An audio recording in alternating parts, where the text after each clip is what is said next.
There we go. I think we're Hey, live. Oh, cool. how? Let me hit comments. This is the first who's ever watching. Probably no one's watching at the very beginning. Yeah. Uh, About to go live on my channel. First time I've gone live. How come comments don't show up? But anyway, I've been doing a show over on Tim Howler Mouse's channel every week for this past, I don't know, 2 months. And he's off getting married. So Paolo was on with us last week. So we decided to do a show today. Yeah, we don't need Tim. Yeah. I do not know why I cannot get. Let's hit. Oh, I've hit show. Oh, that's how to show. I can show StreamYard's comment. That's great. Where's everybody else's comments? Get Well, banners. if I'll worry about that later. Oh, there's Scott Connors. Hey, Scott, you want to come live with us? There we go. Scott was on last week too. If you want to come on, let me send him a link. I think I still have one.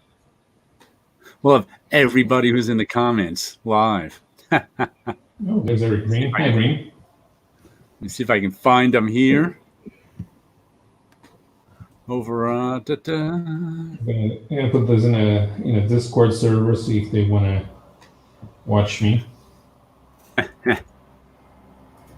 So, did you get any new comics this week? No. And even I'm not buying comics regularly anymore. And even when I would go to the comic shop every 3 months. When the comic shop owner would call me and say, "Are you going to pick up your comics or what?" How do they? Do you?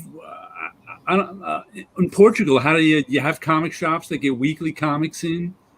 Yeah, they don't have weekly distribution because one has a monthly distribution, the other has fortnightly. Okay.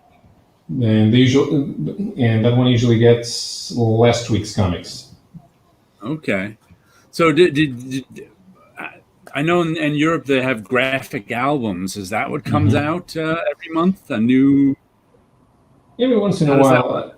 Yeah, in France, in France they publish right now thousands of albums a year. So yeah, so there's always new ones. Yeah. In Italy, they still have monthly newsstand comics, except Disney, who are weekly. And in fact, you can buy Disney pretty much everywhere on the newsstands in Europe. Who's publishing the Disney stuff? Mostly Panini. I think in Scandinavia, I think it's Egmont.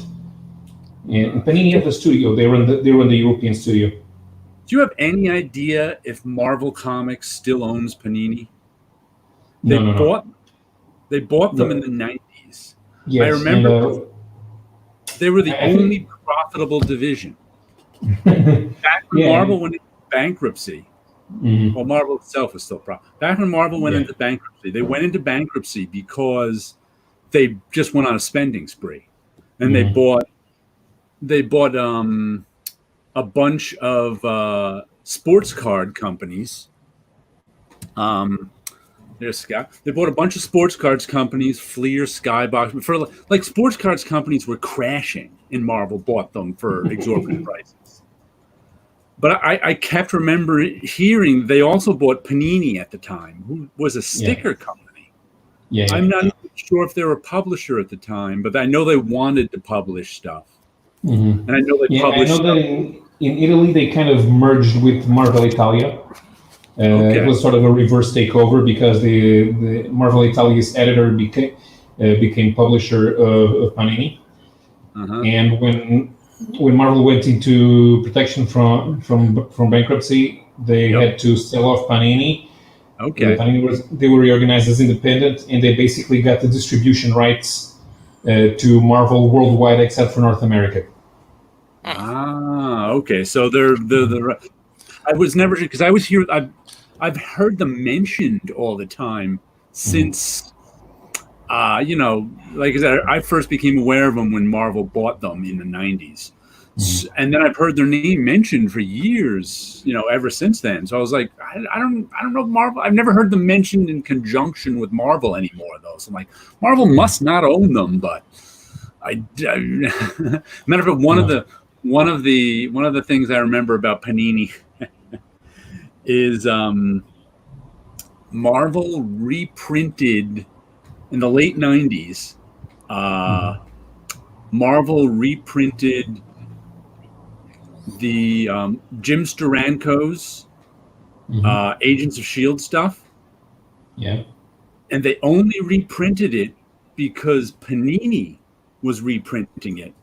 And Panini redid all the coloring on them. So Marvel was just like, well, since all the coloring is redone, we can just, because that was the day, like the late 90s, it was difficult to reprint stuff. Yeah. Because Marvel had transitioned to digital coloring in 93, 94, 95. So by the late 90s, if it wasn't digitally colored, they had a hard time printing it. That's why they had to read. That's why all the coloring had to be redone and everything. And that was one of the first things to be redone. Interesting. And since Marvel had it done, they were like, but the kicker to the story is that this may be apocryphal, but I'm not sure. I heard this right from the Marvel editor of the book, that Jim Steranko hated the recoloring so much he refused to sign the books at cons. Not surprised. I was just going to ask what Steranko's opinion was on the recoloring, and now I know. Like I said, that may be apocryphal, but I don't think so, since I got it right from the editor of the book. The thing about Steranko, from everything he says and the way he acts, is definitely a consummate professional. And he has high opinions of how his stuff is supposed to look. The thing is, he also has high opinions on how other people should spend their money on him. Matter of fact, hold on. I'm going to run and get the book. If you meet him at a convention, he's always on. Mm-hmm. I actually stood in line about 3 hours, about 3 years or so ago to get his autograph, and I still feel like I'm in that line. Said I will never stand in line for 3 hours for anything ever again. This is the. That's the book in question. One. I think it says. Color is Studio Phoenix, Phenix, with an accent over the E. So we Americans don't know how to pronounce any of those accents. So they are pronounced as they are spelled. There we go. Phoenix. That sounds Spanish. Yeah, like I said, I think it was Panini's Italian, right? The studio sounds Spanish. Panini's Italian, but we do a lot of stuff cross-border. There's a lot of comic books which are published everywhere in Europe, but they're printed in Slovenia or Poland. Okay. I'm also a huge fan of the European and album format. Mm-hmm. Yeah. I wish more U.S. publishers would adapt it. Well, you can see here it came out a bit dark, and they added shading and stuff to it. Mm-hmm. Yeah, there's gradients that weren't there before. Right. This is early. This is 19. What year we got on this? Oh, this is 2000. No, 2000. This came out. Okay, so it must have been done in 99 or something. So this is the early days of recoloring old stuff. So it really, I mean, like his blue uniform is just crazy dark. So yeah, and this is, like I said, this is the version. The year is 2000. Yeah. So right on the back. You know, it's interesting you brought that up. I think digitally, I wonder if they could do kind of like what they do with the old Star Trek episodes. Is, digitally you can watch either the original special effects, or you can branch over and watch upgraded special effects. Now, with a book, it would be interesting to see the original coloring versus the recoloring.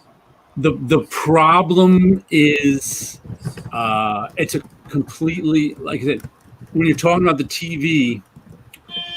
It's still the TV, no matter the printing has changed. Right. They can't even print like they used to print. Like I've heard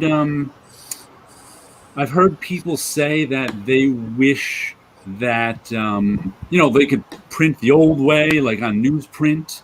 And I actually heard from the printer that they don't even. If you put newsprint through these first of all, newsprint that used to be in old comics doesn't exist anymore.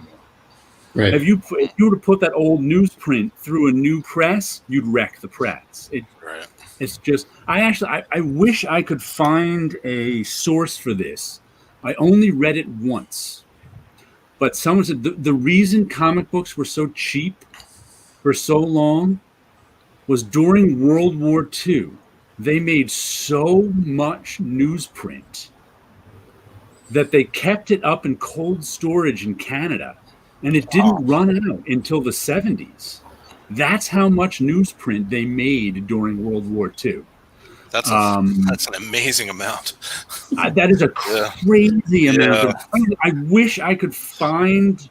Like I only read that once, and like 20 years ago I read it.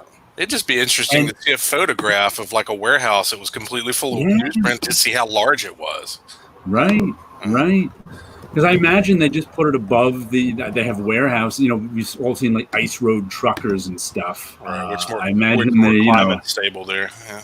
Have stuff up there where they just build a warehouse and put it there. I also hear a lot of people still telling that they'd like to have newsprint because it would be cheaper, but that's not the case anymore. No. And what they call newsprint now is really just an uncoated paper. Right. No, marriage is no excuse. Tim is shirking his duties. He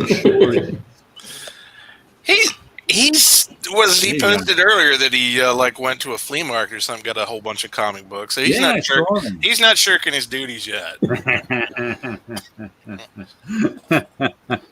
Well, if you want to, I'll show you what I got this week, and the first one is European. Nice. And what's funny was I didn't necessarily love the first part of this. But I only had 2 comics on my pull list. I really like this cover. I'm not sure who did this cover. Yeah, and that's not the album's cover either. Yeah, it says it's either Kendrick Lim, Megan Hetrick, Natasha Alterisi, Olivier Vantine, or Fritz Cassis. I don't know who. It doesn't look like Vantine's work to me. Yeah, Vantine is doing the interiors, so it's not Vantine.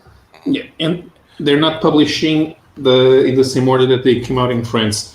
I got the first 4 here. Okay, I'm gonna show you guys. I got 1 to 4, then I have 5 and 7 somewhere around here. This is number 2. This is number 1. Queen of the Black Coast. Okay. Actually, if you can put me on the full screen. Let's see. How do I hit there? Let's see. Not remove. How do we put? There's full. No, that's split screen. Show a screen to see how the. But that's actually better for us to speak instead of. Yeah. That's fun. Let's see. It won't let me highlight you. This is my first day using this. So. There's me. Yeah, see if you can do the same for me now. Whoops. It's got me. Let's see if I can roll through. No, it won't let me roll through. Come on. I've seen Tim do this. I know I can do it. That's all of us. Yeah. That seems to be not that. That's just me. Let me see if I don't want to hit remove. Let's see if I highlight Paolo. What if I hit solo layout? There we go. There we go. There we go. It's the little thing down there. So this is volume 1. This is Queen of the Black Coast. Nice. D'après l'œuvre de Robert E. Howard. And the guy who wrote it, Jean-David Morvan, is a very prolific writer. He's the biggest expert on Robert E. Howard in France. Okay. And he also, do you guys remember a couple of Marvel Europe graphic novels that were published about a decade ago? He did one with Wolverine, called Wolverine Saudade, which was set in Brazil. Okay. See, all of these four, they have different writers and artists. So Morvan is kind of the editor emeritus, and he makes sure that everybody's following Howard's ideas, but they all have different styles. That's what I was telling you in the comment section on your last video, because none of this looks like anything that you'd expect Conan to look like. Marvel's style was so focused on what Barry Windsor Smith and John Buscema did, and this doesn't look like any of that, or Frank Frazetta, or even other the Dark Horse publications. But see, this is volume 2. This is Black Colossus. Okay. And it has another style. See? Now, do you happen to know whether or not if that writer collaborated with the folks at Modiphius on the role-playing game? I don't know. I was just curious because I know that they got several people who were experts on Howard's work to develop that game. I was just curious. This guy's not the same guy, the same one that draws Murena, but he has a similar style. Murena is a comic which is set during the Roman Empire, and it's also very popular. Okay. Okay, this is number 3. This is Beyond the Black River. Okay. He doesn't even look like Conan here. He has a totally different hairstyle. Okay, where's Conan? Because it's been no, too dark. John Buscema always drew Conan kind of like a brute. Yeah. And like Barry Smith always drew him sort of much more delicate and regal, kind of. Mm-hmm. Barry also drew him probably at an earlier stage of his life as well. Yeah. This is what Conan looks like here. He has a ponytail and the head shaved on a side, which is something that you never seen in the US comics. No. And this is Frost Giant's daughter. Funny thing about this one. Nice. This one is the longest adaptation. They made 80. Even without the because all these things have got extra pages with information and stuff. But even without it, this one goes up to page 70. They decided just because they were adapting Frost Giant's daughter, they were going to have as many pages as possible. I can show this otherwise. No, because we have full frontal nudity in this one. Do you have red nails? I don't have red. I don't have red. No, I think I do have red nails, but I don't know where I put it because it's in one of the bags here somewhere. Let's see. Yeah. Okay. I'm just not that I can tell over the screen, but I'm just curious how the difference in the printing looks. Let me hold on. Let's. I have serious problems in showing the interior art from Frost Giant's daughter because it's full frontal nudity everywhere. It's like let me go. Let's see if I can hit solo on me. Okay. One of the problems I had. One of the problems I had with red nails is the artwork and coloring got really dark on it. Yeah. And I think here we go. And I think it was on purpose because they were in this city with no lights, kind of with no windows. But still, dark and muddy doesn't really make for a good comic. So, and the first part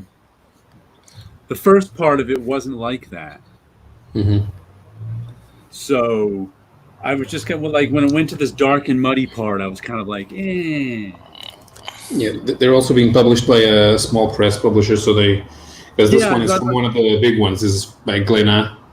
Yeah, that's why I'd like to see what the printing looks like. Because it could just, like I said, and also these are published smaller since they're in American comic format. See, that's why I really like that European format. It's bigger. I really wish more U.S. publishers would pick up on it, but they won't. Even when they first tried doing that in the 80s, it was even very expensive even by today's standards. Because I saw the prices that they that Catalan Communications were putting on some of the graphic novels in the 80s, and it was ridiculously expensive, something like $15. I only got a bunch of those Catalan graphic novels because they went in the clearance bin. Sometime in the early 90s, matter of fact, it was in one of the New York City shops. Matter of fact, it was Jim Hanley's Universe. Used to be in a mall in 34th Street. They're still around, Jim Hanley's Universe. And they used to be in this mall, and we used to go up there at lunchtime sometimes. I remember finding I got probably a half dozen of the Catalan graphic novels because they were all in the clearance bin for like $3 instead of 12 or 15, whatever they were. Gotta love that. Yeah. But if one thing that we had up to the 90s was that we could buy the European, the French comics which were published in Portugal. They were available in softcover, and now nobody does softcover anywhere. No, they're all hardcover. DC's been doing that album format only with softcover for like their Harley Quinn and Batman stuff. But I actually don't like the square bound, the glued square bound format because it doesn't open. It's like the Dark Knight format, even the ones that are comic book size. Yeah. They just don't open flat, and I've never been a huge fan of them. Matter of fact, I've not bought books just because they're square bound. I go like, I mean, I'd rather if you give me a choice between saddle stitched, which is the staple, square bound, or waiting for a decently bound hardcover, I'll wait for the decently bound hardcover. Mm-hmm. That's one of the things I like about the artist edition books is when you put them down, they stay flat. Yeah. Right. Yeah. Mm-hmm. And some of them are real good at that. I kind of have a soft spot for spines in it, but because this one is a reprint of the Squadron Supreme arc by Steve Englehart and George Perez, and 130 pages, which these were very good. Trade paperbacks bother me less than square bound comics because usually the binding's not as tight, and also usually they're cheaper. Yeah, and I understand what you say. It's right. There's the other Squadron Supreme here. I don't think I've ever seen those. That's how they printed them over there? No, this is the U.S. version. This one I started reading in English. The U.S. printed them like that? I don't remember those at all. Yeah, this is the Prestige format. That was the last time the original Squadron appeared in comics before the Supreme Power reboot. All right. Interesting. And the next thing I got this week out of my 3 comics was Bitter Root #9. This is only the second issue of Bitter Root I've bought. I bought number 8 on a whim a month ago because once again I didn't have a ton of comics coming out, and I really enjoyed it. It's the art's by Sanford Green is his name, and it's the story. The story isn't particularly original, but it's well done. It takes place in 1924 in Harlem and in Georgia, and the family from Harlan are monster hunters. So there's magic stuff going on and monsters. And part of the family was making a trip down to Georgia for some reason to fight monsters or something. And there's also all sorts of racial things going on because, since they're from Harlem, all of the leading characters are black.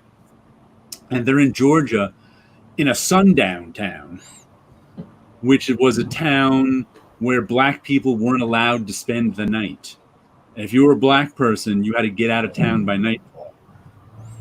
Except this time there's monsters in the town, not just regular human beings chasing them out of the town. So that's what's going. So I really haven't caught on to everything that's going on because, like I said, I've only read issues 8 and 9, but I've enjoyed it enough to put it on my pull list. Bitter Root. Yeah, that cover looks very 90s image, almost like it's Ryan Benjamin from Wildstorm. There's a lot of... I don't see any pouches or spikes, though. No, it's the posing and the big gun. Right. But no cross-hatching. That would make it 90s image, all that cross-hatching. I think that's Sanford Green. Sanford Green with 3 E's, not all in a row, as the cover artist. Yeah, I've never heard of Sanford Green, but I mean, actually, I've heard people mention him a little bit before this. But this is the first time I've run into. I don't know what else he's drawn, and it's got like 3 writers on it: David F. Walker, Chuck Brown, and Sanford Green. I don't know why. Sometimes I wonder what's going on with some of these comics when they've got 3 writers. But I think that a lot of that's TV influence when they have a writer's room sort of thing. Yeah, I could see that.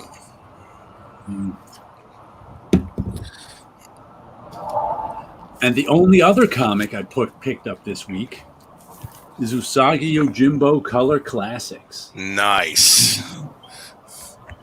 This is issue 4, which I actually already have the original of. I mean, I've been buying since Usagi Yojimbo #1. Right. But I haven't read them since 1987, so it's like it's all new to me. Plus, it's in color. And Usagi's good in that you can jump in anywhere.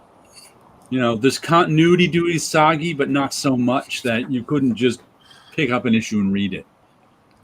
Have you ever read Usagi, Paolo? I've never read. A friend of mine was trying to sell the Fantagraphics books because he wanted to buy everything from the begining now. Because you couldn't have a complete collection with the Fantagraphics TPBs because the early ones are really hard to find. Right. Okay. Well, I think this is because this is 4 of 7. So they got a new publisher, IDW, and they're putting it out in color now. I can only assume that the first 7 issues are going to be the first trade, and then if they make money doing it, they'll put out more. This is the first time Usagi's been in color. Well, the first time I saw Usagi was in Teenage Mutant Ninja Turtles cartoon. I already know that Stan Sakai has plans on doing color past those first 7 issues. That's just the first story arc they chose to reprint that way. Okay. Yeah, I'm not sure how they're doing it exactly, but I'm sure they're just publishing them in comic form to get the work done for the trades. Right. That's one of the most consistently good comics in the past 30 years, easily. Oh, yeah. Easily. You always enjoyable. And it's funny, it was one of the I can remember without a pull list, I certainly wouldn't have every issue of Usagi Yojimbo because it's one you rarely see on the shelves. It's too it's not decent or horrible. Right. There used to be times, especially in the 90s, where I was never that excited about Usagi, and I don't know why in the 90s. It just so I'd let like 5, 6, 7 issues build up, which I never do anymore. Which I used to let them build up, and then finally I'd go, I may as well read Usagi. Then as soon as I started reading it, I'd be so into it and love it. I was like, why did I wait so long to read these? Right. And then it would happen again. That was my habit in the 90s with Usagi, but gotcha. It hasn't been my habit since then. But I would, like I said, I would always I'd read other stuff and just let through Usagi. I don't feel like it. It was too reliable. It was like it was a victim of its own reliability for me. It was like, I can always read that later. It'll be good later.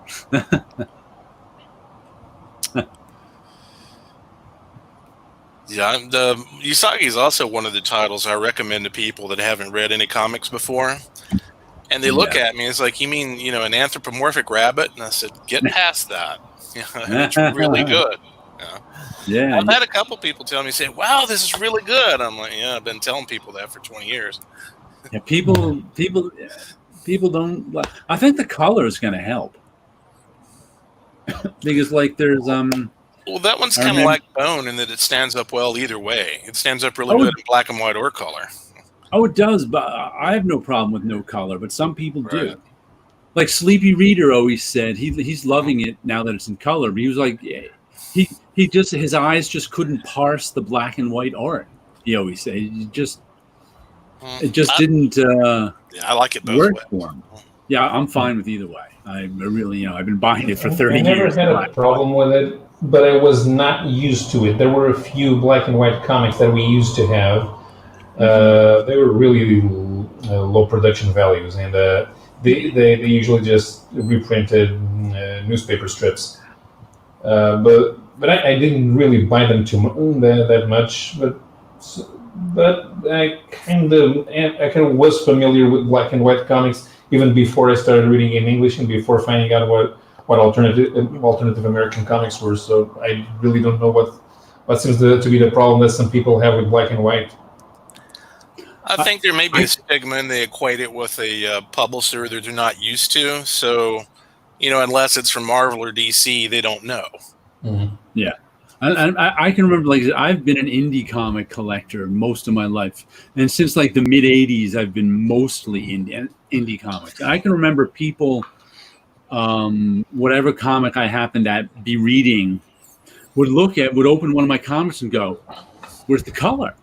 They were just shocked that there was no color in the comic because they were so used to seeing comics with color.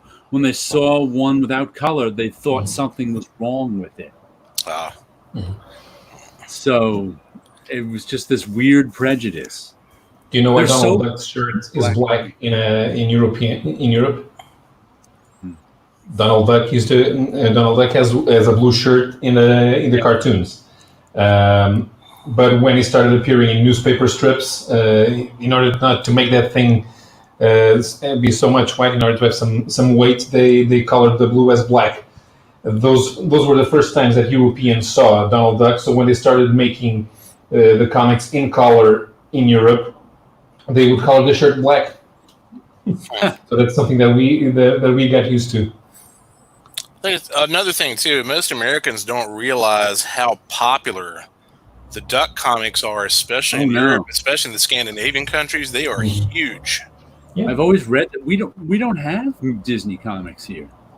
Yeah. My entire life, we maybe like Gladstone published some here and there. Yeah, there hasn't been a consistent publisher of that kind of thing. No, and they've been very low profile. Right. I mean, Disney Comics barely is in the U.S. conscience at all. Well, you'd think now that Disney owns Marvel that they would have kind of an in. Disney has never shown any interest in comic books. All the Disney stuff in Europe is licensed. So it's all the licensors that are interested in Disney comics. Gotcha. Disney is, which is why a lot of people were upset when Disney bought Marvel. Because they might show so far they haven't shown much interest in, but they might not show much interest in comics. That could always be a problem. And they're going to shoot something really cool. Yeah, the only thing they haven't bought yet is Amazon. Comics says hello. Okay, so you guys may have heard that Donald has a superhero identity in Italian comics, which is a take on Diabolique. So they call him Paperinic over there, and it's those stories in English are usually as Duck Avenger, and is a sort of a dark Avenger of the night. And in the story, he finds the equipment which used to belong to this guy, Phantomius, which is of course a take on Phantomas. Since the idea is that Diabolique is based on Phantomas, so in the Disney comics,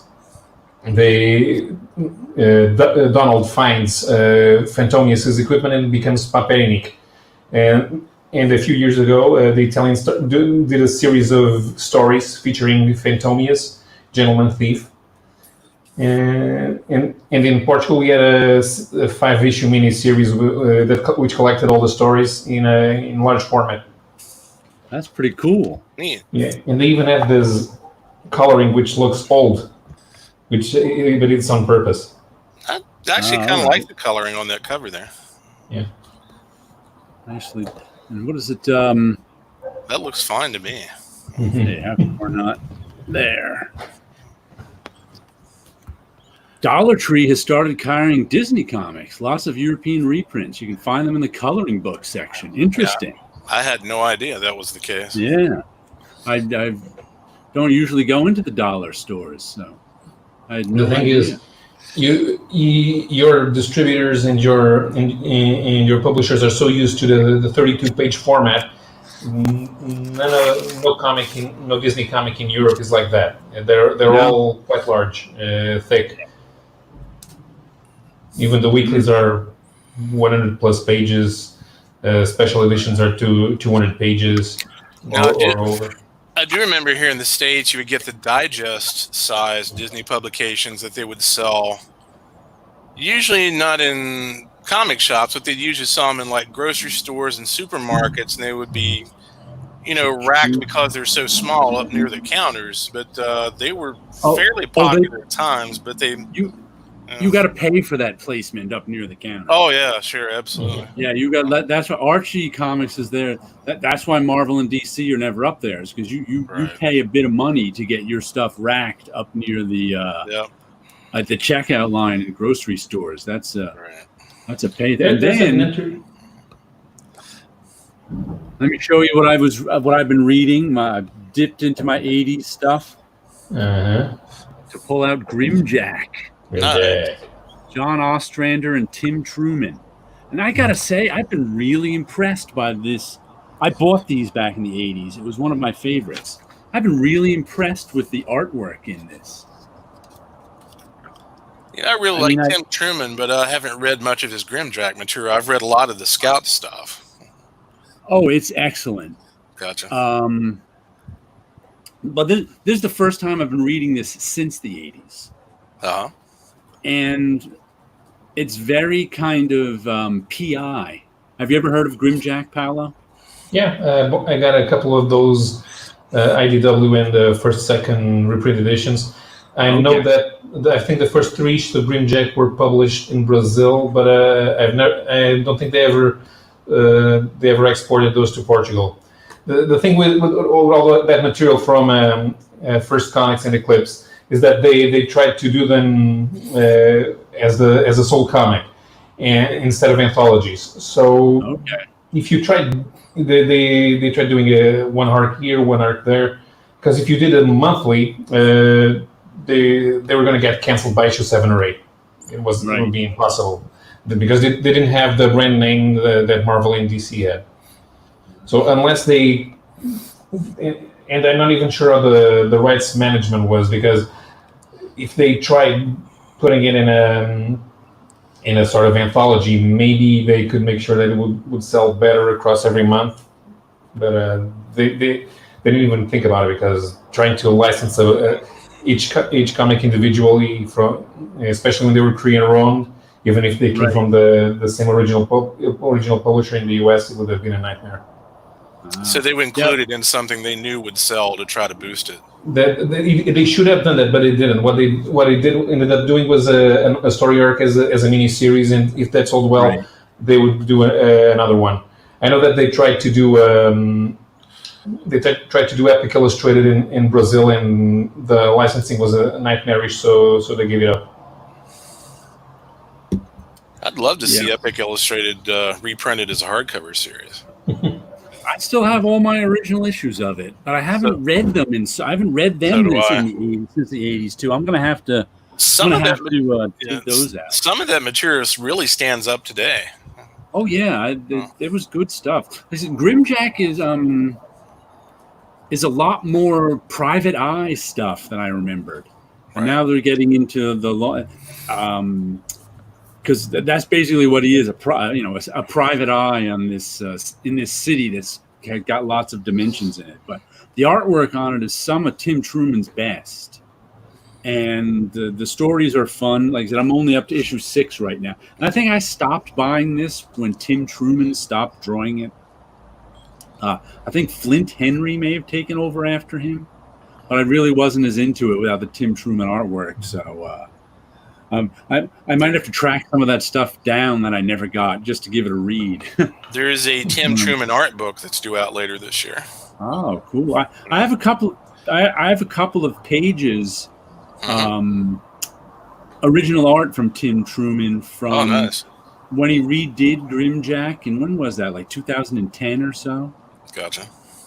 Matter of fact, I have 2 pages because he had them up on eBay. Tim Truman himself, he was selling his own. So I bought one of the pages from him. It's funny. And he didn't have it. My first exposure to Tim's work wasn't actually in comics. It was for the work he was doing for role-playing games back in the early 80s. Oh, okay.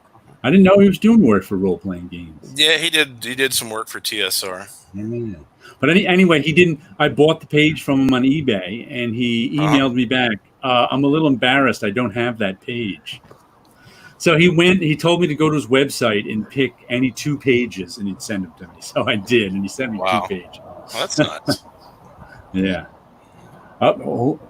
Looks like there was a, let's see, Tim Truman interview on Carfini. I'll look that one up. Yeah, I think I have that one bookmarked, but I haven't watched it yet.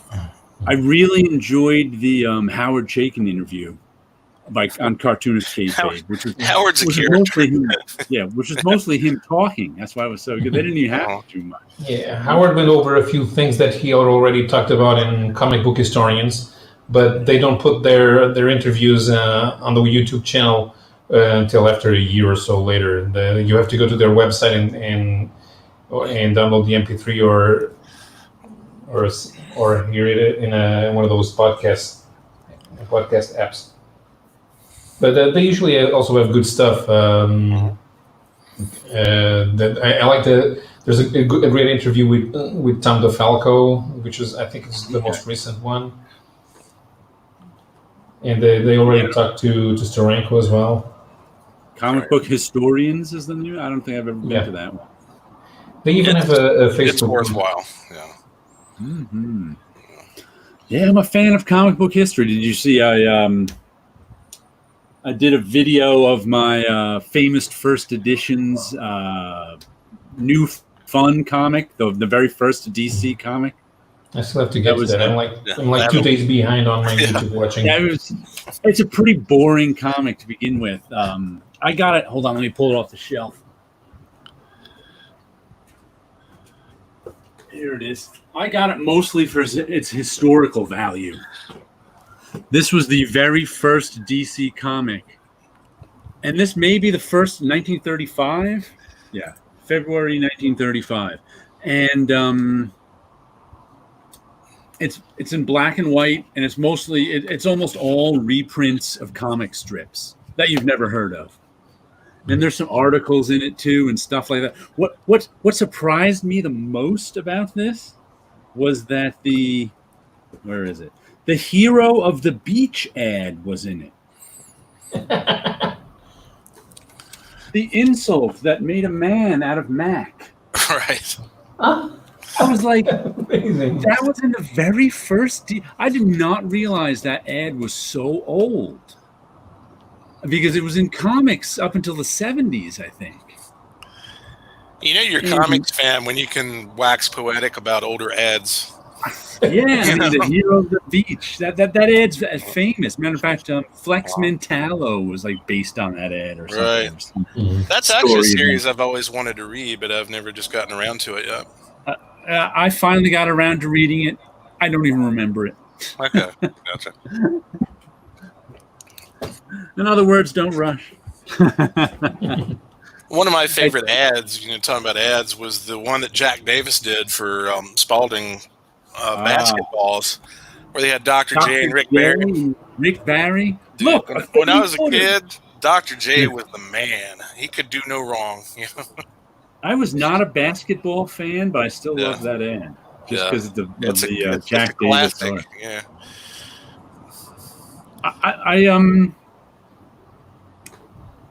I heard Jack Davis say, I read an interview with Jack Davis years ago. He had said something that rang true with me, kind of, when he said he thinks he's not as famous as he may have been because he was never on any character for any period of time. That's like when you think of Jack Davis, you don't think of any particular character he worked on. Right. He was an anthology guy. Yeah, he did all that stuff for EC in the 50s. He did tons. He did endless like TV guide covers. He did a lot of illustration stuff. But I might be wrong, but I'd dare say the average person in America, probably over the age of 30, may have seen more Jack Davis work than anybody else. Yeah. but they don't know his name. Right. You know, exactly. It's amazing. Yeah, he was extremely prolific. Yeah. Like I said, I love those ads he did. I used to look. I think he even did some stuff in the set. I can't remember whether they were sort of Mad Magazine like, but they were like digest. They might have been put out by Scholastic, digest sized book. Like there were humor comics about sports. Yeah, I think he did a lot Davis of sports may work. have done some of them. He did a lot of work for the University of Georgia, which is where he lived. Okay. Yeah, so he did a lot of sports-related artwork for them. But I think that Scholastic is still around. They're killing it now with comics. Yep. But Scholastic was a book company that sold books to schools and school kids. We used to have like book fairs. Yes, at school. Great.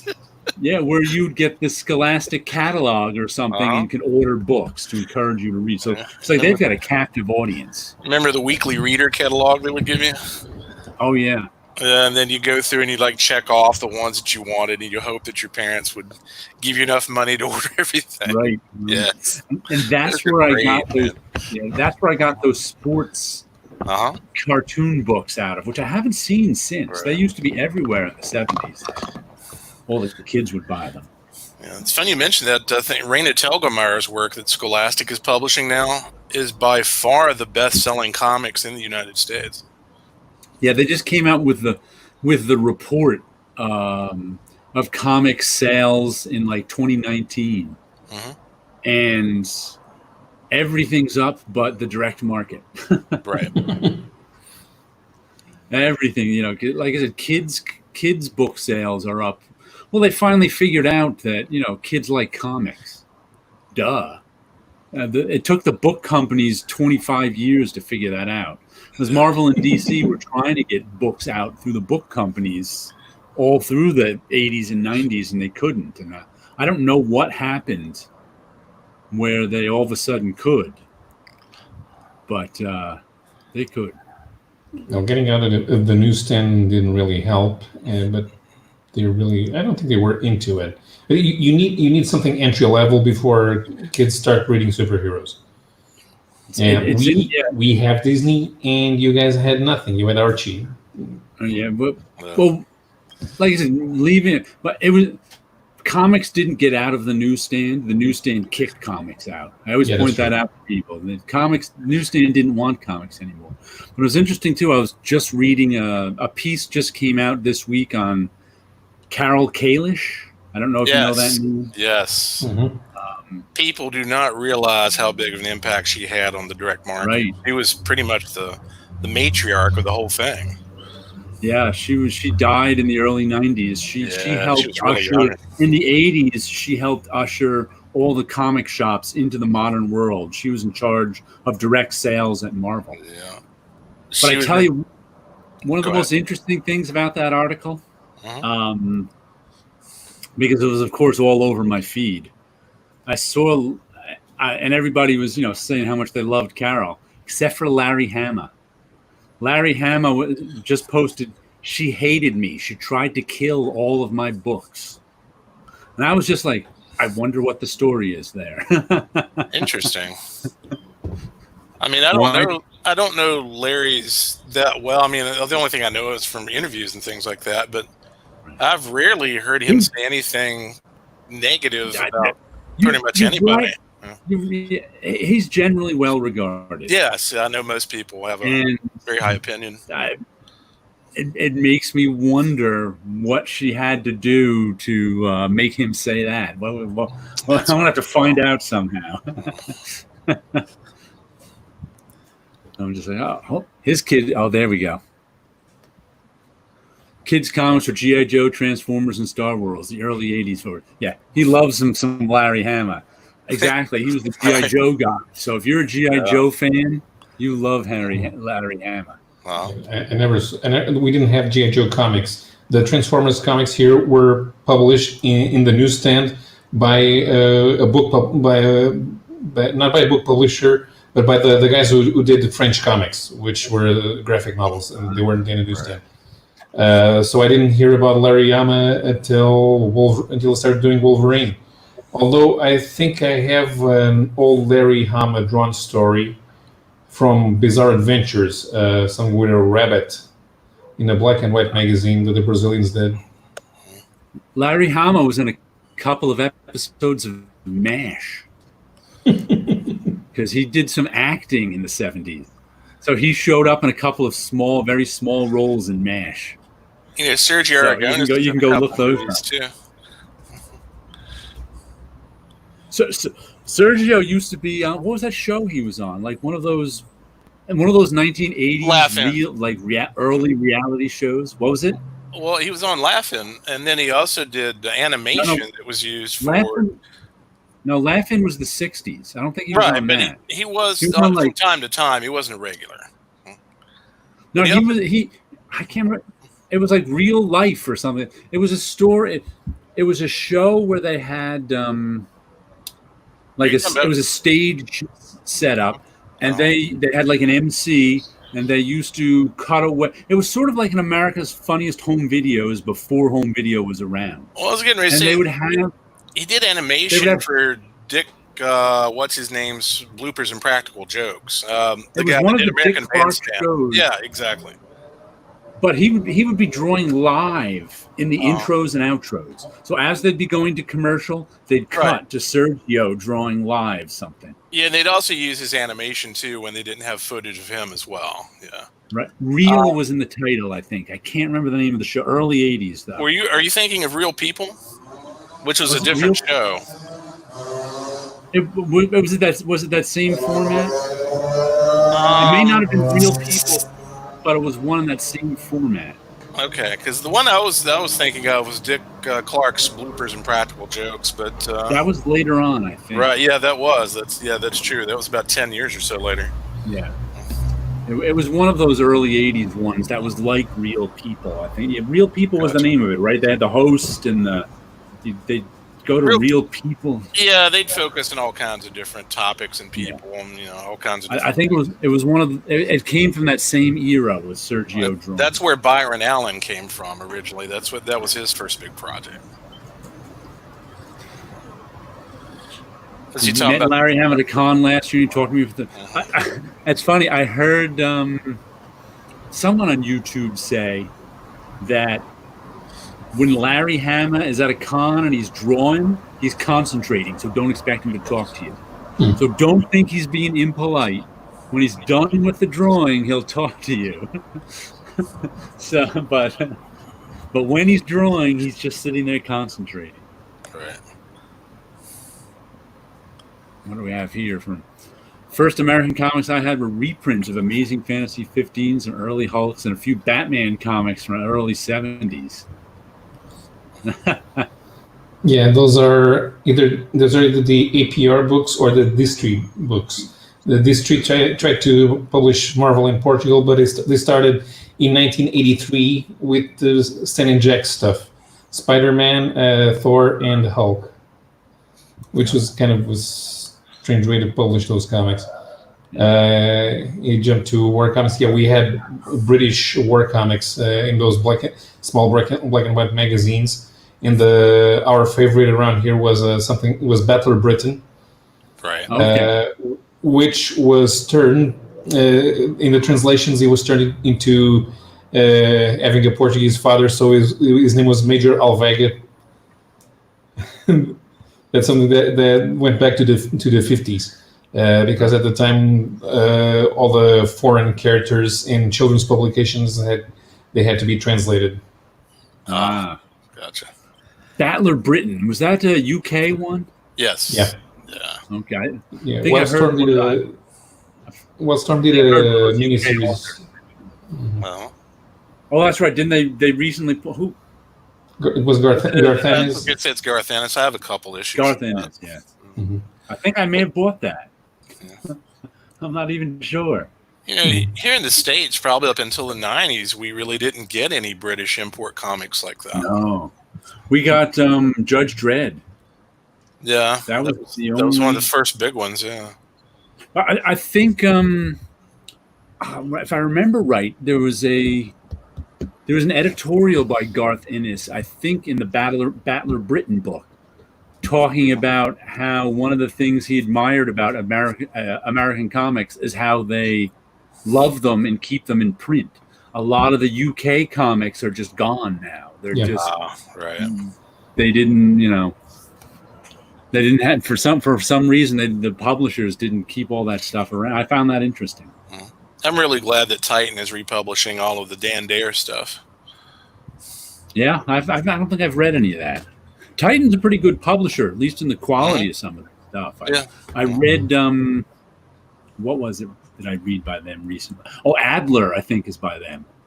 That's a pretty good comic. That's the one that's based on the only female character in Sherlock Holmes stories, Irene Adler.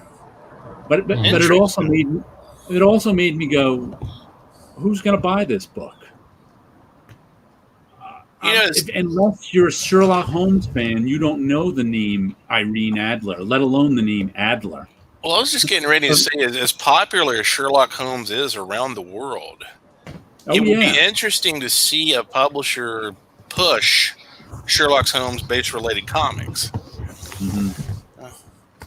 The French have a series of comics set in the series is called 1800s because it's set in the late 19th century, and they're trying to mix Sherlock Holmes with Cthulhu mythos.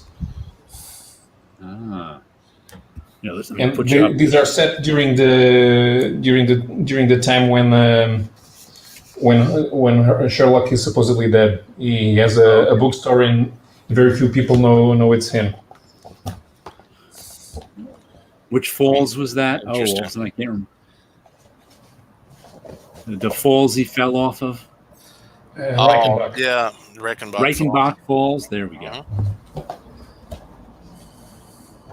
This series also has a couple of H. Rider Haggard adaptations and nice. Frankenstein's monster. Because they're in public domain, so they can do that. Gotcha.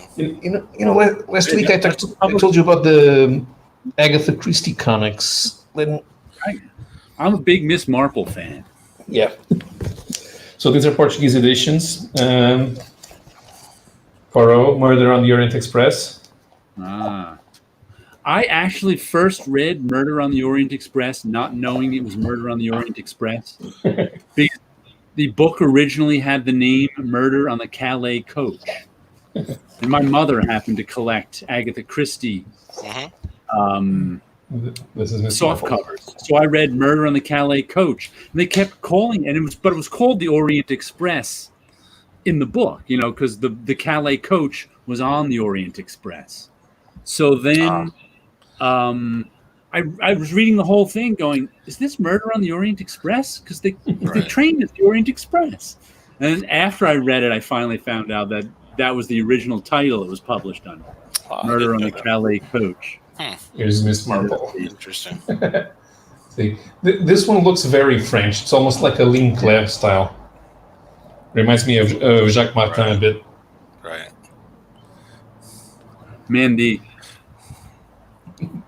I just want to say that the button that makes you have the solo screen and the button that removes you from the broadcast are like 1/8 of an inch away from each other. So if you disappear real quick, you know what happens. So at some point, someone's going to disappear. I'm like, who did that? Who did this interface? Because down the bottom of the screen, there's a tiny little square. Whoops, down here, tiny little rectangle. And up in the corner, about a 1/4 inch by a 1/4 inch is where I make you solo. And then 1/8 of an inch from there is where I remove you. It's like, what? Man, that's going to be trouble.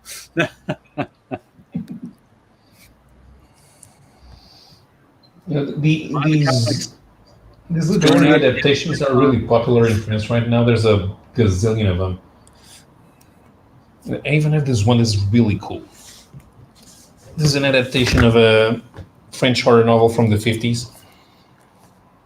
This is the Portuguese edition, La Mort Vivant, which was originally a novel by Stéphane Vu, and it's sort of like Space Toulouse, but they're the good guys. Okay. And the artist is a Frenchman of Portuguese descent, Alberto Varanda. He used to draw something called Bloodline, which I think was published in the US a few years ago. It was written by Ange.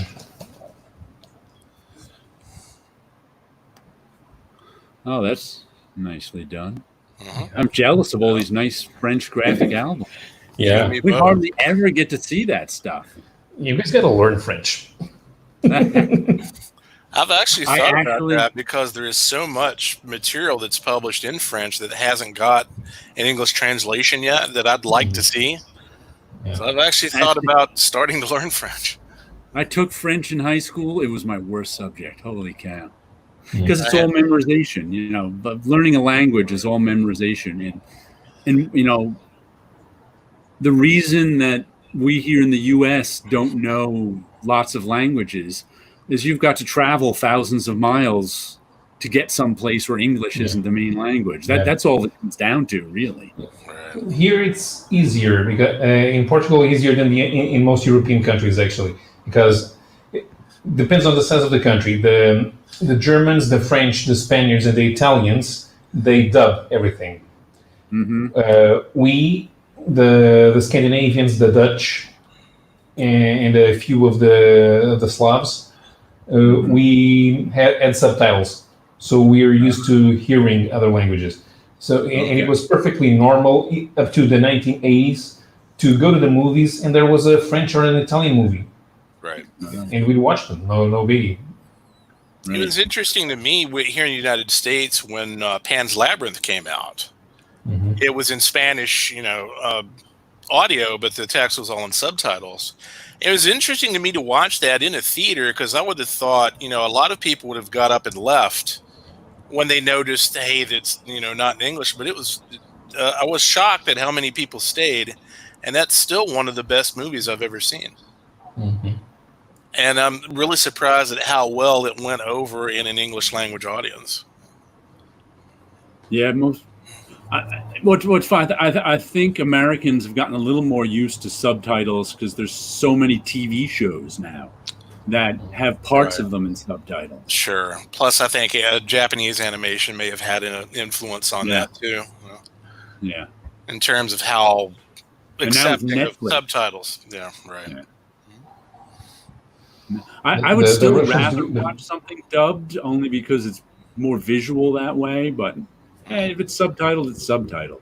Right. That's fine. It doesn't. Quality of the dubbing is also not guaranteed. The French and the Germans are so used to it that they have an industry just for that.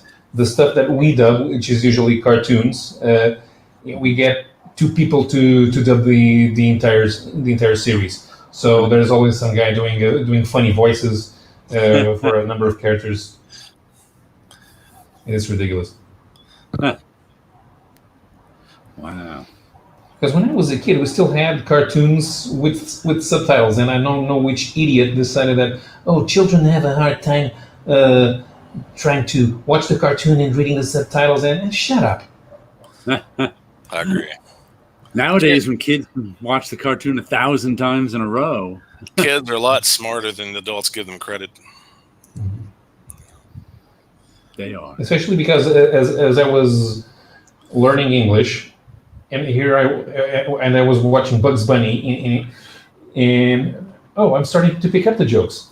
Right. Because the translation doesn't.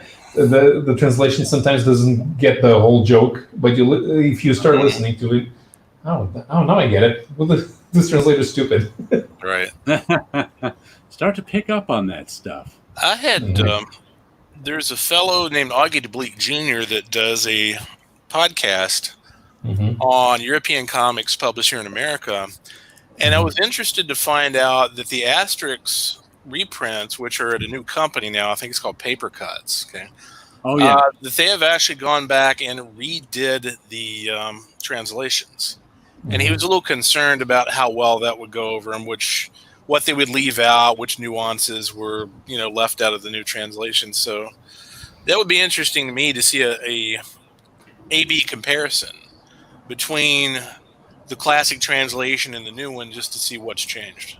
There are a lot of jokes that are so in jokes that not even every Frenchman understands because there's specific. Right. For example, when they travel to another city, the Roman prefect actually has the face of the local mayor at the time. Right. And most people don't get it. And there's only one Asterix comic that I'm curious about to read in English, which is Asterix in Britain. Because the main joke in Asterix in Britain is that the Britons the text originally is, of course, it's all in French, and then it goes into the language that it's translated on, and all the Britons speak in a adjective noun form, when Latin languages are noun adjective. Right. So since that's part of the joke and everything, then they speak normally. So I want to see how they make the Britain's language stand out from the language of all the Gauls. Hey, there's Lewis Michael. How you doing, man? Got someone saying, "Good evening." Hi. Yeah, I wanted to show you this ad in Grimjack too, only because, and this cover too. Hold on, let me get myself so low. I really like this cover. That's just such a moody cover right there. Right. Enjoy that, and I was amazed by this ad, only because I was buying every one of these books at the time in 1984. Grimjack, Star Slayer, Mars, John Sable, Freelance, Warp, E-Man, and American Flag. So I was like, wow, that was a pretty darn good lineup right there. Yeah. Right. Lots of quality over there. One thing that I noticed when I'm looking over what those publishers did back then, First Comics did not try to flood the shelves like a few others tried to do. Right. I mean, even the Nick Cuddy, right? Warp was Frank Brunner. Yeah, Nick Cuddy just passed away. Yeah, just within the past couple months or so. Yeah. Wow. Yeah. American Flag, of course, was Howard Chaykin. Grimjack. Right. Star Slayer was Mike Grell. Mars was Hempel and Wheatley. Yes. Mark, right? Yeah, Mark Hempel and Mark Wheatley. Yeah. Right. And John Sable was also Mike Grell. I didn't realize John Sable was coming out at the same time as Star Slayer. Let me see if I can see a number. Oh, Star Slayer was already up to 23. Yeah. John Sable was up to 19 at this time. Wow. I didn't realize Star Slayer went on that long. Maybe he handed it over to someone else. Yeah, I think Star Slayer went up to 34. 34? Mm-hmm. Yeah, I only have maybe the first 6 issues of Star Slayer, I think. But I don't think I would have stopped buying it if Grell were still doing it. It's weird how memory works. Very much so, yes. Human memory is a very odd thing. Yeah. And the first one was still Pacific Comics, I think. It's like this Grimjack. This Grimjack was one of my favorites. So much so that I painted him on the back of my jacket, my jean jacket in college. I barely remember these issues. And I probably read these issues 3 or 4 times in the 80s. Right. But don't remember much at all. The same with what I was showing you last week when I reread the Grendels. I reread Grendel 1 through 17, and those I had some memory of. Right. But I still have Grendels 18 to 40 to go, and I have no memory of them. I probably only read them once in the 80s. It's interesting to see what burns itself in your memory and what kind of remains nebulous years later. Yeah, right. And it also depends on how much I reread them. There's stuff, of course, from my childhood that I remember because I read it 12 times. Right. And there's stuff that, Planetary. I remember stuff in Planetary because I've discussed it with people. Right. But in the 80s, I was pretty much the only one I knew reading this indie stuff. So there was never really people to discuss it with. From what I understand, there is a absolute version of Planetary that's due out, I think, next year. That is the entire story in one volume. So I really want to pick that up. Yeah. It's going to be very heavy. I was buying it as it came out, so I have all the issues. Right. Yeah, unfortunately, a Planetary is one of those things that I discovered later on, and I really wish I'd have known about it when it was being published. Much like Tom Strong. It was like when I came across Tom Strong, I was like, where's this been all my life? This is great. You know? So I'll just late to the party. Grimjack. I've had to change the bags on it because I think they were still in their early 80s bag, or their mid 80s bags too. So I was like, oof. Yeah. But they were still. That's when they first started making the bags archival. They're polypropylene or something rather than instead of polyethylene. Yeah. Yeah. So if you get the bags like before 1983 or something, they really turn yellow and sticky. Yes, they do. That's why I much prefer Mylar. Right, me too. I have a lot of my collection in Mylar, but not all of it. But a lot of people don't realize is once you go Mylar, you're good for life. Yeah, you don't have to worry about them. Right. It's just the upfront cost is a lot. It is. That's true. I had extra money in the early 2000s. And I put a few thousand of mostly my older Marvel stuff in my in Mylar, and some of my, but not everything. Like my Grimjacks never got in. So. Gotcha. But someday they will. Like I said, those older bags really, you want to replace them, but they don't hurt your comic at least.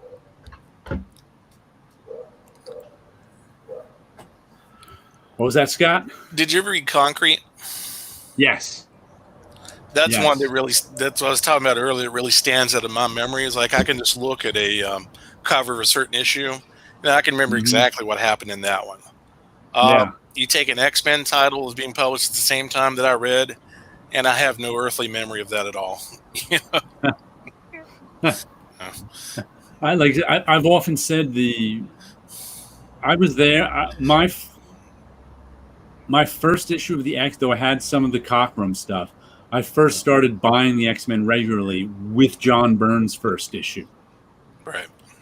I stopped buying it around issue, years later, around issue 192. The Kulan Garth story was the one that broke me of wanting to read the X-Men.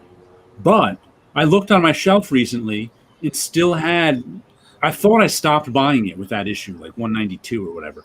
But I had up to issue 200. That's where I actually stopped. But it's like I have no memory of ever buying up till issue, like those last 8 issues. I don't know if I ever read them or not, or just bought them, or I just said to myself, all right, I'll stop at 200.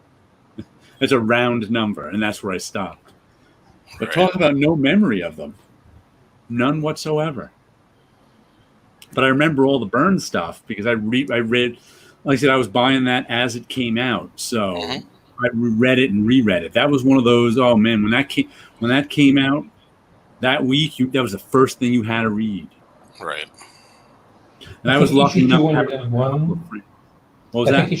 I think issue 201 is the last one that you need to read out of that cycle, because it's when Cyclops leaves after being defeated by Storm in a bid for becomes the leader. Because the issue before was 200 when they had Magneto's trial and they shipped Charles off to the Shi'ar galaxy. So that doesn't even sound familiar. Yet the issue is sitting on my shelf still. Mm-hmm.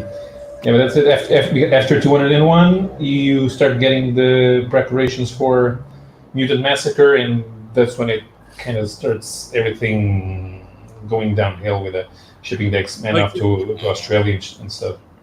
It all matters when you started too, because like I said, I know some guys who are a few years younger than me, and the issue that broke me from wanting to read the X-Men ever again was this guy's first issue, and he loved it. That issue made him love the X-Men. Right. So it's like, context is important. Yes, it is.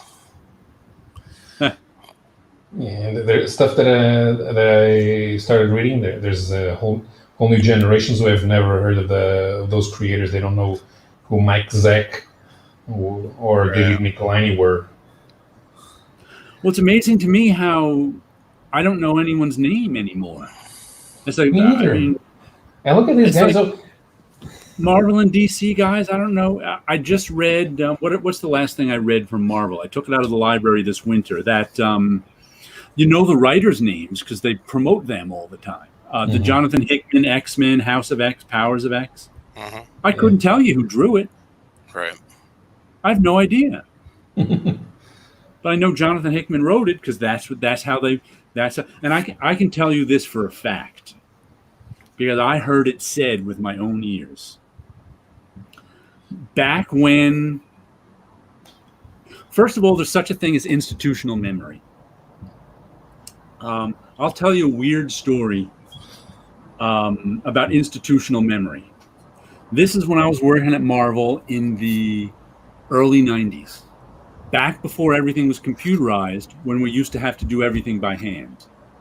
So I was on cover detail, which is I do the paste ups on the cover, which meant, the covers took extra care, and I had to get the logos all made up, photostats made of them, and paste it all down, and part of the job sometimes was to suggest logo colors. Oh, okay. This Green Jack's the logo. Marvel would actually never do this, have the same color logo month after month. That was something they wouldn't do. Like you couldn't have the same logo as last month. So you would suggest, and me being an artist and having worked on my color a long time, and also the covers were colored in-house. Someone named George Roussos would color them. So I'd look at. He went way back to the Golden Age. He worked on the first issue of Batman. Yeah. And so I'd be looking. I'd give part of my job is to give color suggestions, because the last thing that got colored was the logo. We weren't allowed to do green logos because at some point Stan Lee had said green logos don't sell. Stan Lee hadn't been there in 20 years. Yet still, this green logo embargo was in place. Right. It wasn't until... Interesting. Yeah. It wasn't until we could do things digitally. And now that we can do things digitally, we the guys who are doing the production on the cover, can color the logo. We can make the logo any color the editor wants, and they can see it right away. We can make them a printout, or they can come over and see it on the screen. Right. Once they saw a green logo and it worked, they'd go, "Oh, okay." And the embargo over green logos was over. Gotcha. But that institutional memory just kept going for 20 years. Cut back to 1992. Or 91, when all the Image guys left to form Image, as you might imagine, there was panic from the editors because all their best artists were leaving. And the generally prevailing the prevailing wisdom at Marvel was Marvel made these artists, right? It's the characters that made the artists. If Todd McFarlane wasn't drawing Spider-Man, who would care or whatever? So they actually said, I heard this with my own ears. I forget who said it. One of the big editors said, "We're never going to promote artists again." And sure enough, it's never happened. That institutional memory of the betrayal of the artists has gone on to become part of Marvel's culture, and that's why they promote writers all the time, but they never promote artists again. And that institutional memory is still there at Marvel. That's why I don't know any of these artists' names. Gotcha. But it's worse now than it was 15 years ago, because we remember when they had when they had the Heroes Return, George Perez came back. They did they pushed Ron Garney. When John Byrne came back to do Amazing Spider-Man. That was the late 90s when that was how long ago that was 20. I think it was after Disney bought them that they stopped putting the artist name front and center. Yeah, they stopped so they stopped before then, but they really stopped. I mean, that went on to become sort of the whole mindset. But I actually heard one of the big wig editors, I can't even remember which one it was, say that we're never going to promote artists again. So it still has repercussions even to this day. Yeah, just like Stan Lee. And who even knows if Stan Lee would? I'll tell you another story about this. This is a secondhand story from. I think this is my friend Scott Koblish's story. He worked directly with Stan Lee in the 90s when Stan had his company in California. Scott worked with the company out in California. He was an artist, inker. He did some whatever they were doing. They were trying to get stuff made in the 90s, and Stan Lee would come in on occasion for a meeting, a creative meeting. Stan would throw out some ideas. They'd do this and that, and everybody would kind of take Stan Lee's idea as gospel. And that, I remember Scott telling him that always took him aback a little bit because, he was just throwing out ideas. And one day, Stan Lee was back and they'd worked up some ideas or whatever. Stan was like, "Yeah, why'd you do this? That doesn't look that's not very good." And they're like, oh, that's what you told us to do. And Stan was like, "Well, you're not supposed to follow my bad ideas." So that's what makes me, and Scott was something like, Stan Lee didn't expect you to follow his ideas as gospel, yet somehow people would because they had worship. So I wonder if that was even like an offhand comment by Stan Lee. Forget, we don't want green logos. That could have been something he forgot about the next day, but everybody else remembered and wouldn't put on green logos. Yeah, I just checked Mike's Amazing World of Comics in 1990. For 6 months of 1990, there are like 8 logos in green from all of the magazines. Yeah, they slipped some by, I guess. Yeah, like I said, it wasn't.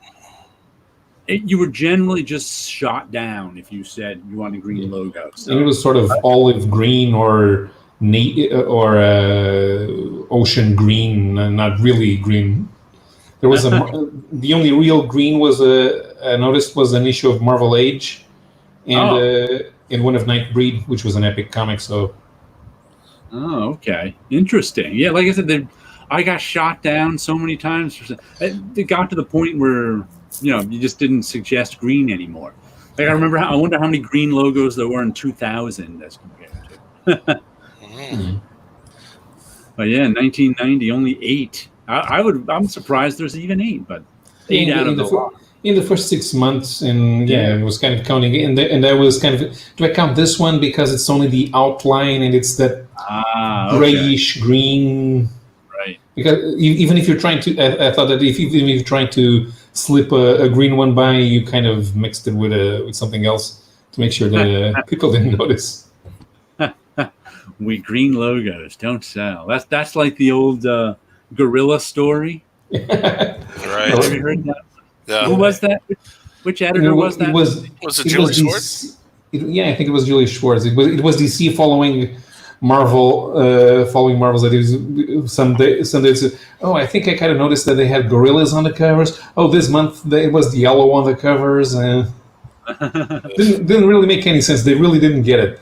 Because it's one of the stories that Jim Shooter told in his blog that when he was still at DC in his teens, and that they wouldn't get it, and they never asked. He figured it out, but they never asked him, so he never volunteered the information.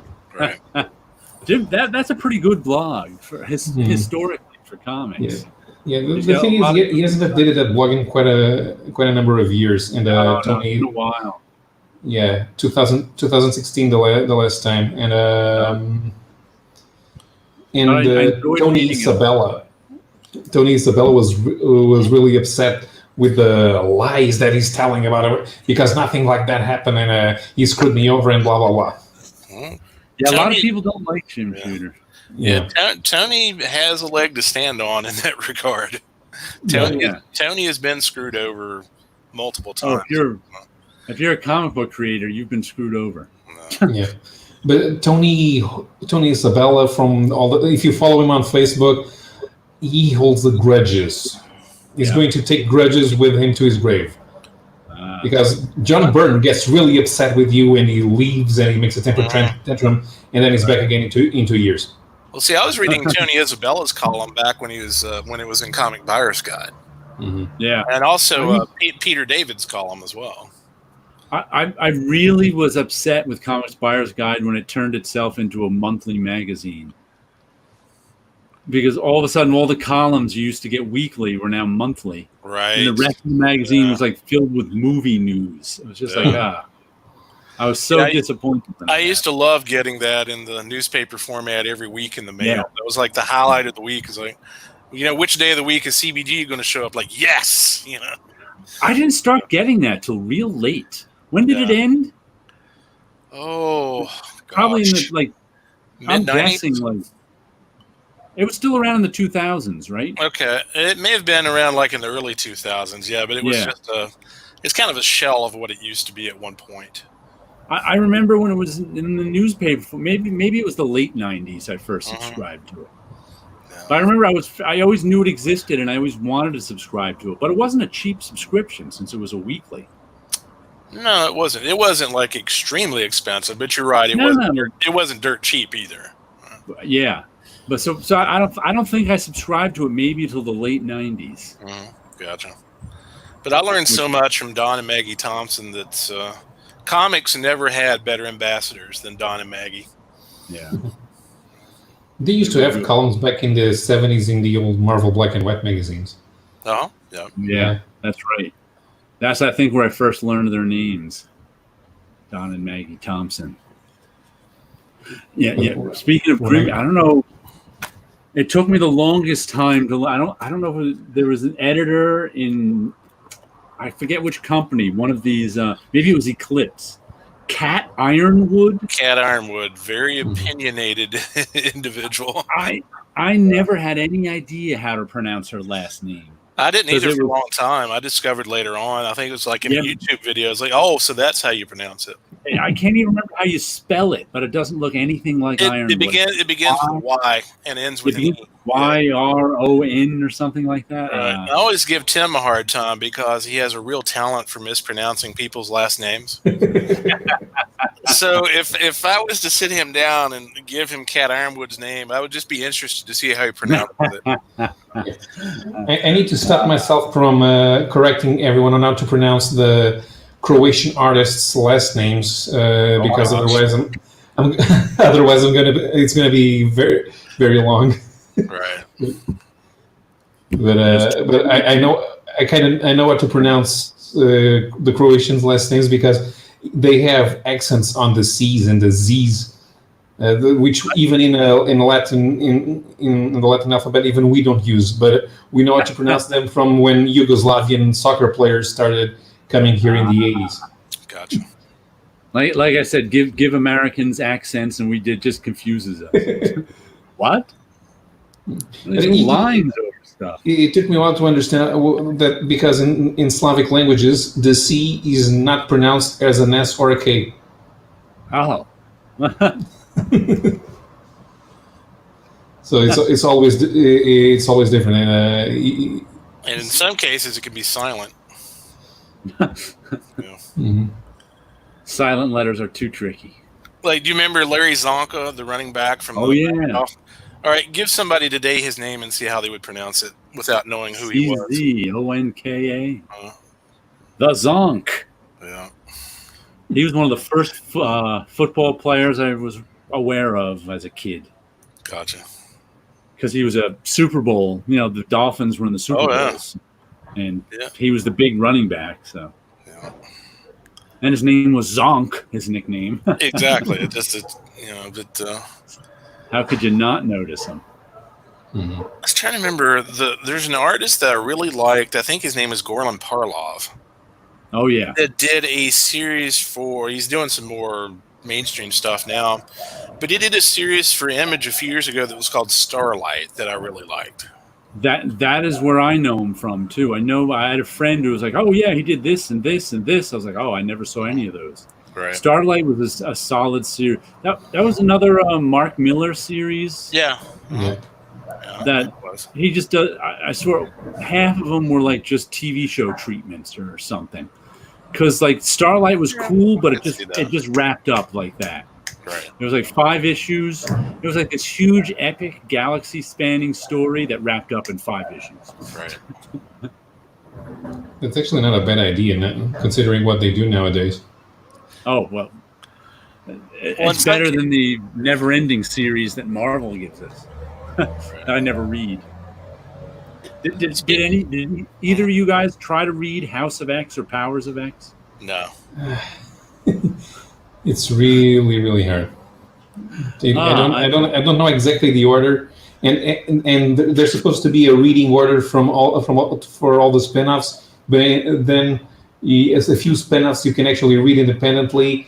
But there are a few comics here and there that they mention stuff that happens in the other titles, and you catch the story midway.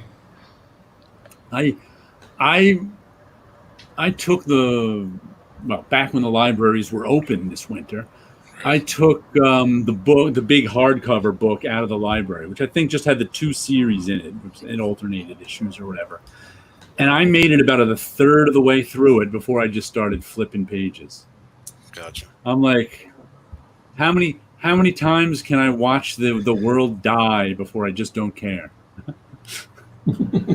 one of the problems I have with current Marvel and DC Parlov, just told us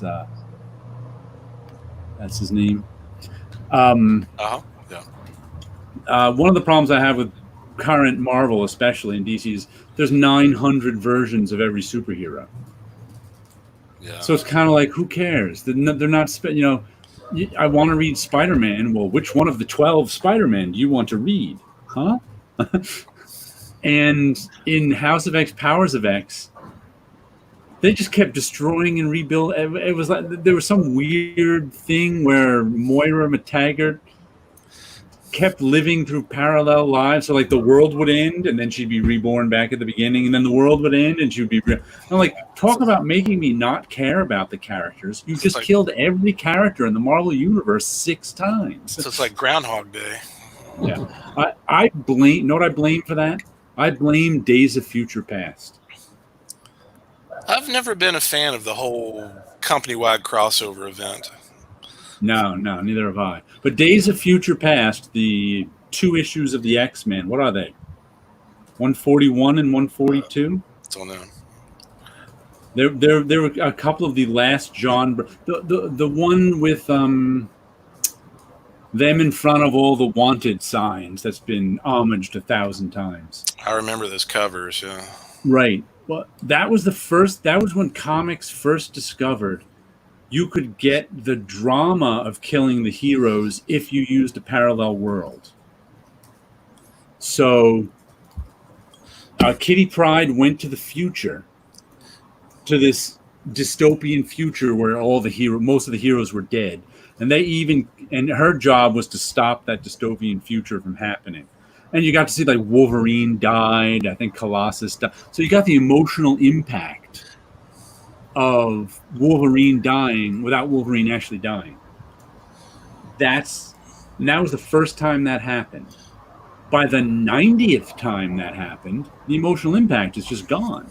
But I'm wondering if they got that idea from the Terminator. I think I remember somebody telling me it came from some book. I don't know what book. But I remember somebody, who knew better than I did say, "Oh yeah, that comes from blah blah blah blah blah." I have friends who read all the science fiction books. And here's something interesting. I don't know. Wolverine Wolverine's earliest sort of personality was based on Robert Heinlein. Heinlein's Lazarus Long. Have you ever read any? So it's based on his character, not Heinlein. It was based on Lazarus Heinlein. If you read especially early Wolverines, Claremont was a fan of Heinlein and his Lazarus Long, right down to the bub. Bub is what that was in Lazarus Long's speech pattern. I've read some Heinlein, but I haven't read any Lazarus Long material. Read some Lazarus Long and then go read the earliest Wolverine stuff. Yeah, I have Methuselah's Children. I haven't read it in quite a while. Yeah. I think he would. I think he was nicer than Wolverine. Lazarus Long was a nicer guy than Wolverine. Lazarus Long had an edge to him. He really did. I told Tim once, if you live long enough, you'll see where everything eventually came from. Right. Yeah. But, since they've turned Wolverine into a 1,000-year-old samurai, Lazarus Long is also 1,000 years old, but that's a whole other thing. Right. But he doesn't have as much of his personality anymore. But he used to. You can really see it in the first, 5 years of Wolverine in the X-Men. Interesting. Yeah. What was the name of that? I can't remember the name of that Lazarus Long novel now. I have it somewhere. The Path to Tomorrow. No. Path to Tomorrow has the actually long short story he was in. The Cat Who Walks Through Walls is a Lazarus Long novel, but it was a later one. Oh, that's right. What do we have here? Wasn't Parlo? Oh, was Igor Cordy the guy who drew sort of like Jack Kirby, only modern? Are you talking about the guy that did like Godland? No, not that guy. He drew just like it. Yeah. There was Corday drew Cable during that phase when he was losing his powers, I think. Early 2000s? Yeah, after Ladron. Yeah, he had if I remember, like I said, he wasn't exactly Kirby, but he had that was Ladron. That was Jose Ladron from Mexico. Is that who I'm thinking of? Yeah. Oh, okay. I remember that style in the like it was a real big blocky style but thin lined kind of. Yeah, I remember he was a mix of anime, Kirby, and Mobius. Yes. Because the first time I saw him was in the second Amalgam Wave in Spider-Boy Team Up. He drew all the characters who were a mix of the Guardians of the Galaxy and the Legion of Superheroes. What was his name again? Jose Ladron, with two N's. Yeah, Ladron is also did. Yes, he worked on. God, did he work on Meta Barons? He did covers for Meta Barons for the US editions. Gotcha. And I think he did a spin-off, which was made specifically by Humanoids USA, I think.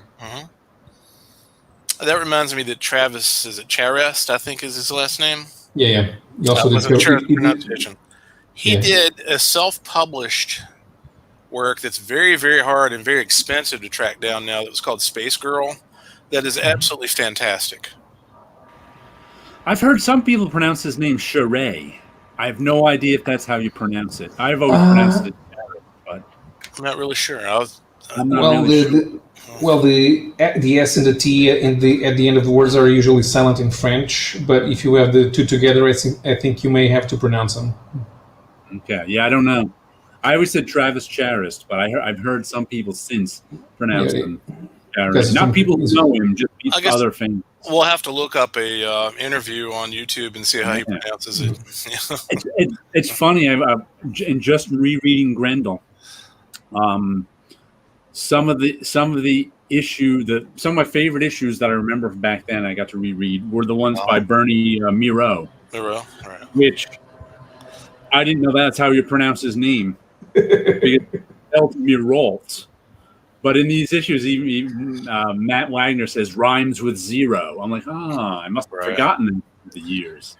Speaking of him, I've never read any of the Jam. Was that any good? It is one of my favorites. Okay.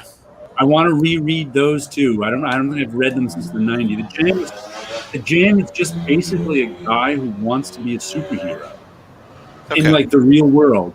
So he puts on this outfit and goes out and hangs out on rooftops and plays with his dog Yeah. and does whatever he can do. And he's not I think I really. saw the crossover with Madman, but I didn't buy it at the time. I have all the issues still, and that's one that's probably going to be in my pile to reread because, like, I first discovered Bernie Moreau on those issues of Grendel that he did 13, 14, and 15. Gotcha. And after that, I went and found his Jam stuff, and he was one of my favorites all through the late 80s and early 90s. Then he kind of stopped doing things. Right. He's on Facebook. He said he might be doing some comics next, but he hasn't done a lot of comics in a lot of years, probably because he never made money doing them. There's a lot of creators to me that fit into that category. It's like, what are they doing these days? Like, I just saw that Matt Howarth is going to start doing something new. Oh, wow. What did he do again? He did... Matt Howarth did, oh gosh, my mind's drawn a blank. Those Annoying Post Brothers. Those Annoying Post Brothers was his? Uh-huh. I think I only ever got one issue. Was Roach Mail his? I don't think so. No. I might be wrong, but I could be wrong, but I don't think so. Matt Howarth was one of those guys who I always saw ads for his comics and the other indie stuff. I don't think I ever bought much. I know who. What did I just read? Peep Show. I don't think Joe Matt's put out anything since like 2007. I have no idea. That's not really sure. Have you ever read Peep Show? No, never have. He's the '90s autobiographical comic guy to me. Uh-huh. Just one of my favorites. You can find. I think that they collected it all in book form too. I think Drawn and Quarterly. But one of my and I just reread them last month. And what's funny is that he seemed to peter out because it took him so long. Right. The original Peep Show was one-page comics in anthologies, and he like jammed everything he could in there, and it was autobiographical stuff. Really, sort of didn't make himself look great. He had a porn addiction. He wasn't getting along with his girlfriend, but really amusing stuff. Right. To me, that those comics are the late '80s, early '90s. To other people, it's McFarlane's Spider-Man and X-Force, Rob Lee. To me, it's like Joe Matt, Seth, what's his name, Buddy Bradley, and stuff like that. Peter Bagg, Peter Bagg. Daniel Klaus. Mm-hmm. So then he got in 1990, he got his own comic, maybe by Drawn and Quarterly, and I think it took him. It ran 14 issues and probably got out an issue a year. So it probably took him, I don't even know, 10 to 12 years to get all 14 issues out. Right. And some of it was like the first autobiographical stuff was when he was young, in his 20s, trying to be a cartoonist, all messed up 20s guy. By the end, he was kind of into his early 30s, but he must have been 40 when he was doing it. And it just it was still good stuff, but it didn't have that youthful pizzazz anymore. And I think he stopped doing it after that. Yeah. And I think he stopped doing it, even though I liked that older stuff. It just didn't have. There's a lot of creators that were doing like small independent books, most of them published in black and white, in the very late 80s and even up into the mid 90s that I wish, it was like, whatever happened to these guys? There was one I really liked a lot that was called Colonia that was done by Jeff Nicholson, who also did Ultra Klutz and a few other things. And I really wish he had gone on to finich that series. He's on Facebook. I have seen him post. Yes, I actually friended him on Facebook. I've seen him post things in like I'm in some Facebook group that's like 80s indies. Right. Yeah. And he's posted things on there. Sometimes it's interesting to hear, tales from these people. It's like, hey, here's why this didn't get finished. It was either business or, for whatever reason. Sometimes it's just interesting to hear them tell stories about what could have happened that didn't. Yeah. It was always like. I'd love to see Linda Medley get back to Castle Waiting. Oh yeah. Yeah. I've always been interested in that one. Yeah, that's a really good book. What did I never knew she was a colorist too. What did I just see she colored in the 90s or something? It was like, I think she was coloring some Vertigo stuff for. Yeah, I was like, I never knew that's where she came from because I only knew her from Castle Waiting. Right. And who did I just see is back? What's her name? The one who does Ernie Pook comics. Linda Barry. Do you know? She's a comic strip artist. Yeah. And she used to run right next to Matt Groening's comic Life in Hell all through the 90s. Yeah. But then the demise of independent newspapers killed her. Because she was in all those free and indie papers. And then they all went away by the year 2000, and she just had no career left. And I just saw she came out with some new book, and I think she just won a MacArthur Genius Grant. Nice. So, but I always loved her stuff. That right. Ernie Pook's comics was one of my favorite, but I wondered what happened to her for years. Because, like I said, I used to get the Village Voice just to read her comic. Gotcha. I mean, he's more mainstream, but what's Paul Smith done in the past 10 years? I don't know. Once again, I see him on Facebook selling drawings, but I don't think he's done many comics. Right. I loved Leave It to Chance. That was great. Yeah, that was a good one. I really enjoyed Leave It to Chance. That was a solid bit of comicking. There was a very obscure 3-issue series that Bill Willingham did that was called Coventry. That was one of those things that kind of stalled out and never ever got finished. But that's the perfect examples. Like, if I was a venture capitalist and had billions of dollars to throw around, it's like, here, Bill, go back and finish this series. Whether or not he wants to, who knows? But. The one series I'd really like to see finished is from Cross-Gen Comics. Negation War. Did you guys read any Cross-Gen comics? No, I don't think I actually own a single Cross-Gen comic, and it's not because I don't like them. It's just it's not my wheelhouse. I read a few, but not part of the original run. What was that? I liked a few of the Cross-Gens, but not part of the original launch. Well, wasn't part of, this was kind of thematically. It continued the original launch, but no. Well, what it was, this one was one of my. Who wrote it? Tony Bedard wrote it, and Paul Pelletier. He does a lot of work for Marvel now on the Hulk. Did a lot of the art on it. They had some stuff, but it was one of my all-time favorite comics. It was kind of a superhero sci-fi comic. And hold that thought because I want to get back to superhero sci-fi here in just a minute. But go ahead. But the main conceit of the early Cross-Gen stuff was all of a sudden people showed up and they had these marks on them, these sigils that gave them superpowers. And even though all the books were unrelated, they were related by this sigil. And that was supposed to pay off sometime down the road. Okay. Negation was supposed to lead into its paying off.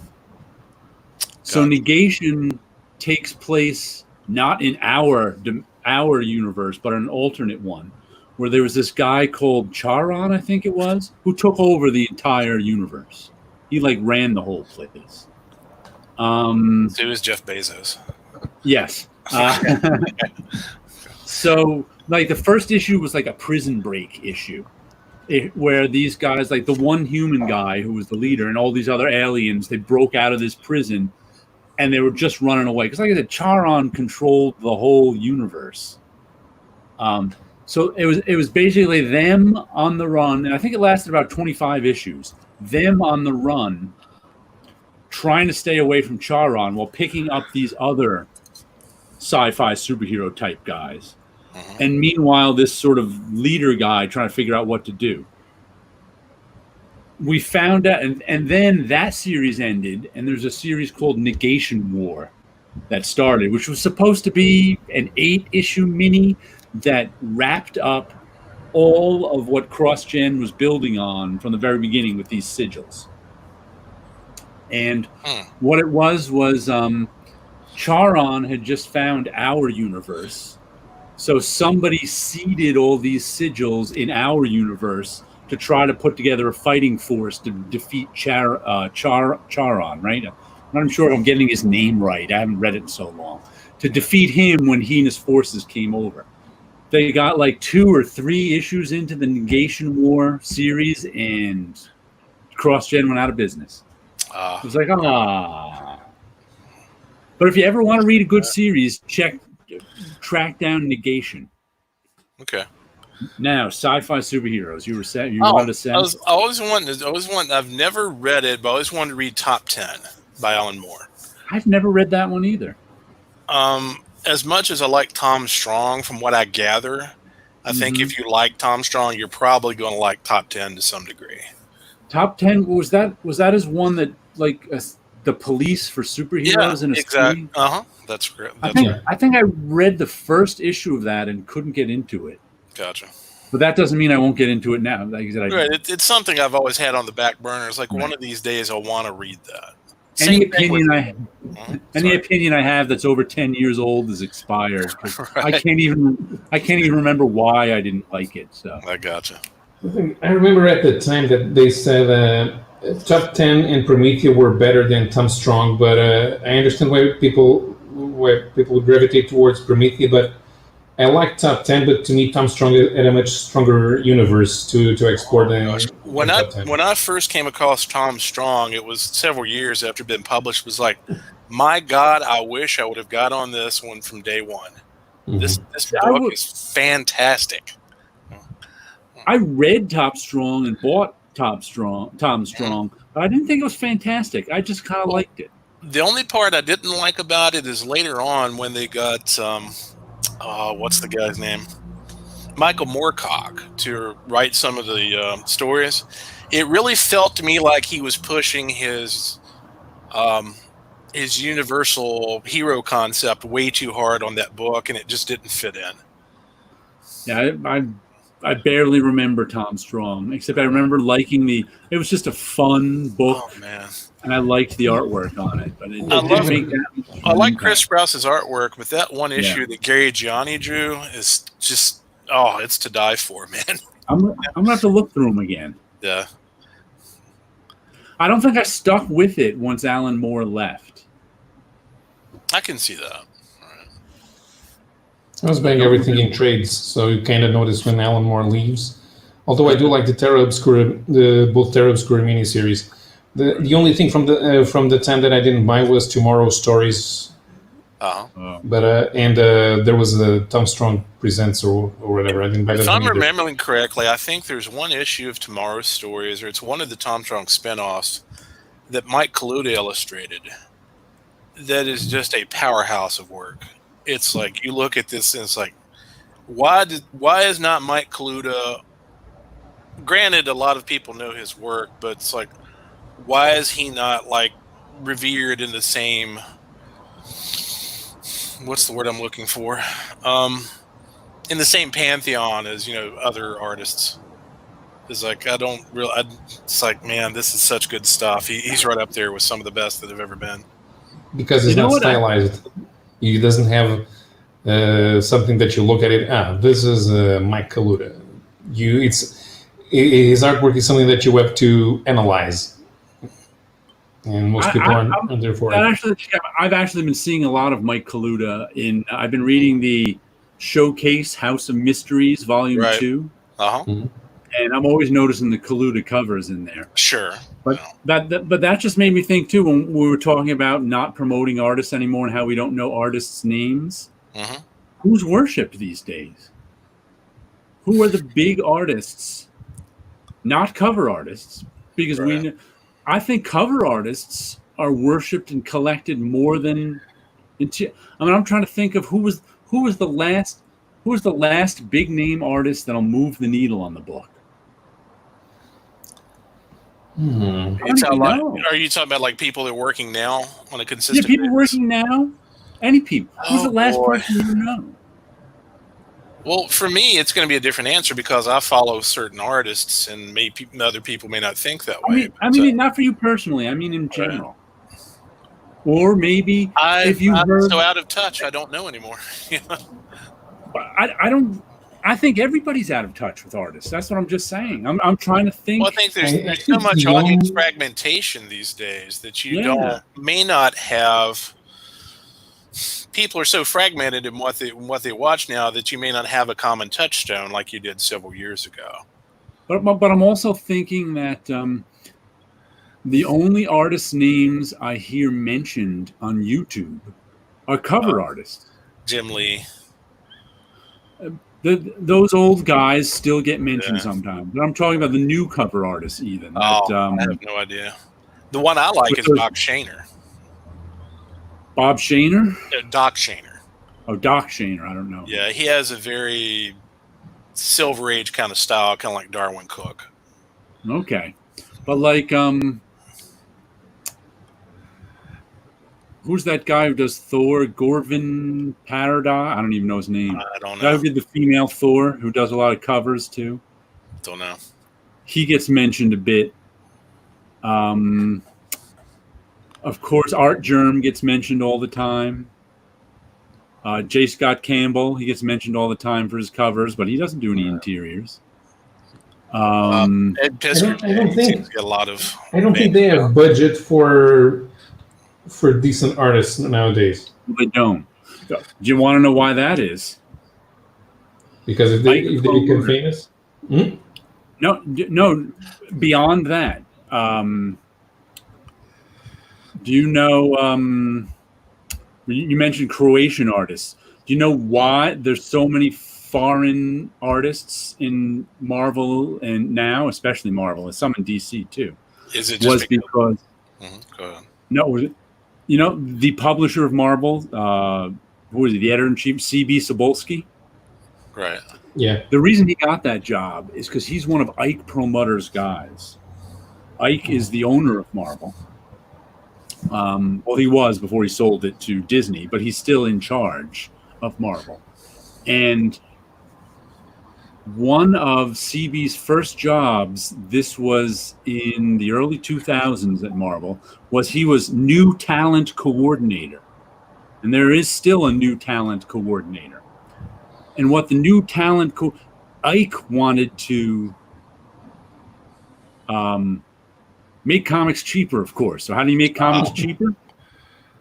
You pay less, but so it's a parallel with the Filipino artists back in the. I'm about to go back there, but the difference, here's where they learned the lesson of the Filipino artists. In case you don't know, in the 70s, there was a Filipino artist invasion especially at DC Comics because the Philippines has a big comic book art community.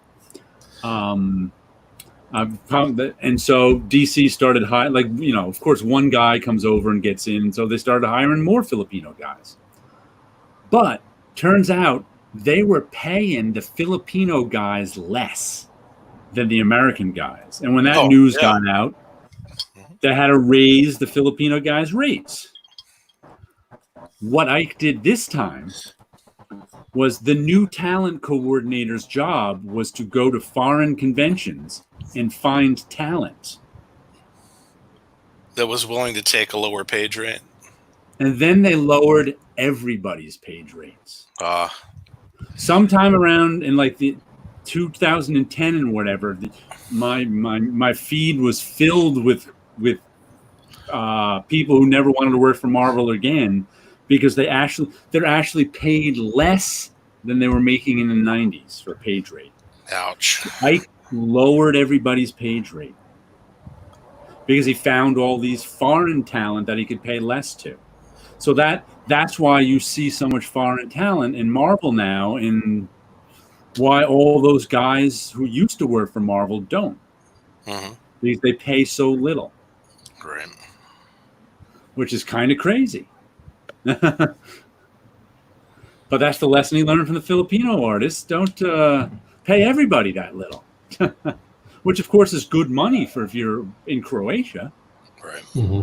But if you're in California, even for the Italians who have their own industry, they still prefer making American money, because a few years ago, Mike Diodato was invited to do a text story for Bonelli, and at first they told him one thing, but then about page rate, but then they told, when it was time to sign the contract, there was a much lower number in the because of course he's the most famous of Brazilian artists making it big in America, of course. So I was just going to ask you if he was Brazilian or not. I thought he was, but I couldn't remember. Yeah, we have about 2 or 3 Portuguese working at Marvel nowadays. Well, Felipe Andrade hasn't done anything recently, but Jorge Coelho is still doing stuff. Right. He used to do Rocket Raccoon when he had a series.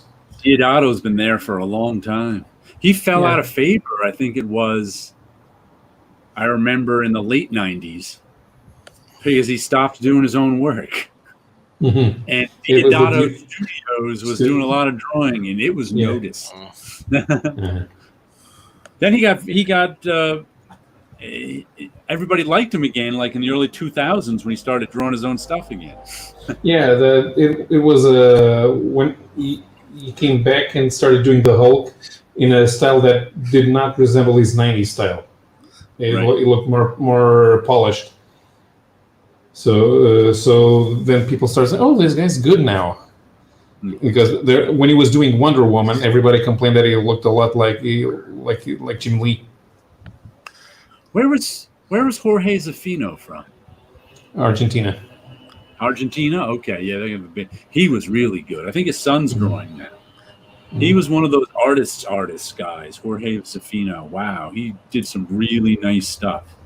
When his original art used to come into Marvel, we'd all go look at it. Argentina used to have its own industry, but those guys made more money when their stuff was exported to Europe, and there were a lot of magazines in Spain and Italy which published Argentinian material. Okay. Especially a series called The Ethernaut, which was made by a guy who was disappeared by the Argentinian dictatorship. That's unfortunate. Well, that's no fun. Yeah, the guy's name was Hector Herman Osterheld. Yeah, that's it. And the series The Ethernaut is one of the best known of Argentinian series. It's a science fiction comic. I've heard of it, maybe because I've read maybe in some article I read about Argentinian comics, which I think I read something recently about it. I don't know where I read it. The more I learn, I just wish I could go back and find all this stuff that I don't know about yet, if that makes any sense. I didn't read it. Maybe Earl Grey did a video on him. Because he was reading some of those. I think Earl Grey did a video on some Argentinian comics or something. That must be why it sounds familiar. I'm not 100% positive. There was a Spanish edition of the Ethernaut a couple of years ago that I wanted to buy, but then when I finally had the opportunity to actually buy it, it wasn't there anymore.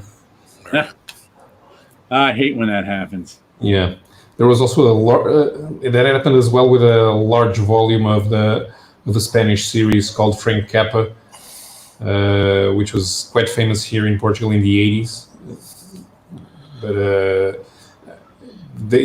I was hoping that when IDW started having that Euro Comics line, that they were going to publish that, but because they did a few Spanish series and they reprinted a few Spanish series, but they ended up never doing that, which is a shame. I'm kind of curious of what's going to happen with Dark Horse's Moebius reprints. Dark Horse does not seem like they're in really good shape right now, to put it bluntly. Yeah, I haven't bought any Dark Horse stuff in ages. Well, they just lost the Alien Predator license back to Marvel, and I think that was, with the exception of Hellboy, I think that was the last major English language license that they still had. Mm-hmm.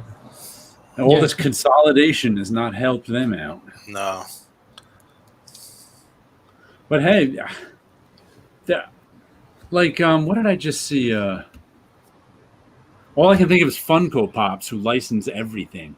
Yeah. I just saw there's like a couple other companies who have popped up doing license. Like I saw there was a Cobra Kai comic. Yeah. And I was like, who wants to read this? And there was a couple other licenses that I saw. I forget, some small press companies were picking up licenses doing, and I was just like, wow, who's buying this? But I guess they're trying. I can't even remember what the other licenses were that made me go. Like Cobra Kai was one of them that made me go. Never underestimate 80s nostalgia. Yeah, so I'm just saying Dark Horse may be able to pick up some other licenses if they're smart. Well, they've had other problems too with a lot of allegations going around about how some of their creative staff behave themselves over the years, and it's not just related to just one person. It's multiple people. Oh, it's more than one. I only saw one person. Yeah. Yeah. The best way to avoid all that is to get Filipinos to do all the editorial work. There you go. Speaking of, I wish somebody would do like a large compilation book on Alfredo Alcala's entire career. That'd be nice. You'll probably never see it. Probably not. No. Those are really niche things. Like, what it really takes is one person to really like something and put it together. It's like, oh, what was that? Like a passion project. Yeah. I have to run and get another book. Hold on a second. Yeah, there's a publisher doing something like that. Those type of passion projects. Mm-hmm. They're called It's Alive Press, and they do a lot of stuff with Sam Glansman. Right. Yeah, I've seen a lot of notes on Facebook about like Kickstarters and different things they have for Sam Glansman's projects. Yeah. Here's a book I never thought. I'm surprised it exists, and I never really knew about. And this is the USS Stevens. We were just talking about Sam Glansman. Sam Glansman. Yeah, we were just talking about him. Oh, this is the book you mentioned while I was gone? Yeah. Well, we were talking about Glansman in particular. This is a giant hardcover book. How ironic that he goes and gets that. That exact book you mentioned. Yeah. And this is all from like the 1970s DC war books. No.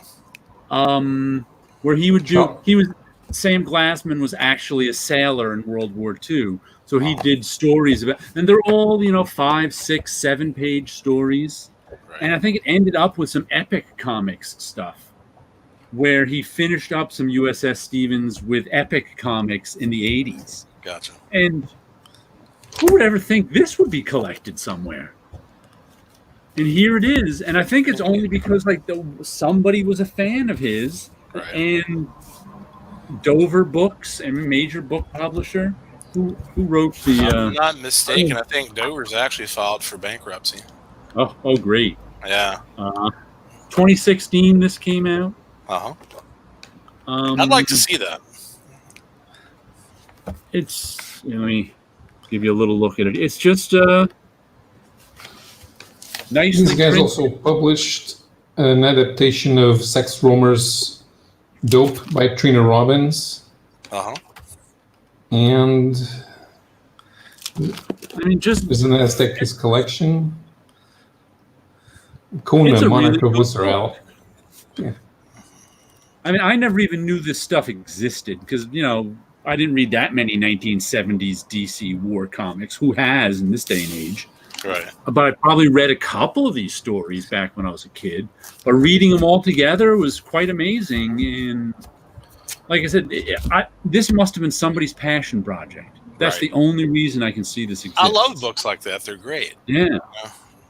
Marvel and DC must have just given them the rights. Possibly. No, I think most of these work. There's a lot of war series that these guys have. It's a Live Press, and most of them I think they come from Charlton, which probably means why it's easier to get the. I'm not sure getting the rights, but if they print them, nobody's going after them. The rights are all messy. Yeah, so might as well print them, and whoever wants can go sue them. It's funny. It's funny you mentioned that. We're talking about rights. Are you familiar with the Tom Swift series of books, aimed at probably teenage boys?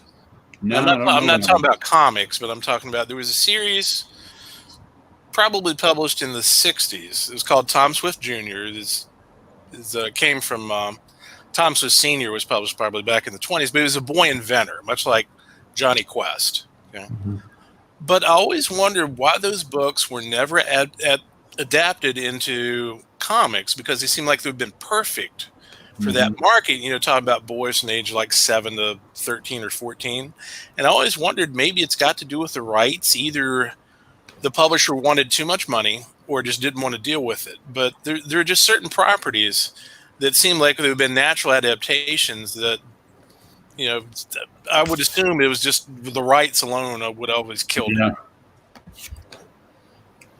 He was late. I'm late to the Glassman party too. I remember. I know his name, but I never followed his. I never knew he did USS Stevens. I hear Steve Bissett talk about Sam Glassman from time to time. You hear who talk? Steve Bissett. Oh, okay. He mentioned Sam Glassman from time to time. Yeah. Well, this is an excellent book if you're ever looking for something different in the world. I'd like to see that. It's funny you were just talking about it as I was. Yeah, it was really weird. Like me and Paulo were talking about Sam Glassman. Here you come back with this book. I'm like, how ironic is that? But I imagine, like, what did you say you wanted to see printed? I can't even remember now. In terms of that made me go and get this book. That I said it had to be a passion project. Oh, I was talking about Alfredo Alcala. Alfredo Alcala. Yeah, you'd have to really have someone who is an Alcala fan who worked for or with one of the companies before to track all that stuff down. Yeah. Because this probably wasn't actually hard to track down in terms of it's Marvel and DC, and they're pretty good at archiving their stuff. Right. So you might be, but if you like it, a matter of fact, one of my friends on Facebook who I used to work with at Marvel, Mort Todd, started a new company a few years ago called Charlton Neo, where he's been reprinting and recoloring some of the Charlton stuff that he has access to. Right. But he doesn't, like a lot of it, he doesn't reprint or anything like that because that permission lies with somebody else. And I'm told that like the Charlton stuff, there's like, I think the guy's up in Canada who bought a lot of the Charlton stuff. Right. Not all like after Charlton went into bankruptcy or whatever, it was sold off, and he bought a lot of the stuff. And it's like no one can reach him. And if you can reach him, he wants nothing to do with you. Oh, so he's like Steve Ditko in that regard. Yeah. Interesting. Mm-hmm. Have you seen the new Steve Ditko photos that have come out from his nephew? I saw one that was somebody put up on Facebook a couple weeks ago. Right. That one that was one of the new ones that came out. Actually, no. I think I've seen more photographs of Steve Ditko than I have of Bill Watterson. Yeah, you're right there. I've seen a couple of Bill Watterson, but he must have some press photos. Not really, not to any great degree. Yeah. I'll have to look at my Calvin books, see if there's one on those. Speaking of, Gary Larson just started doing new material. I did that, and one out of the 3 comics made no sense to me.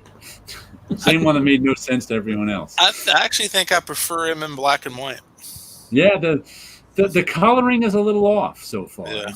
There's all this round. Once again, everybody wants to make everything round and plastic, and it's like. Yeah, the problem also is having to live up to your reputation. Mm-hmm.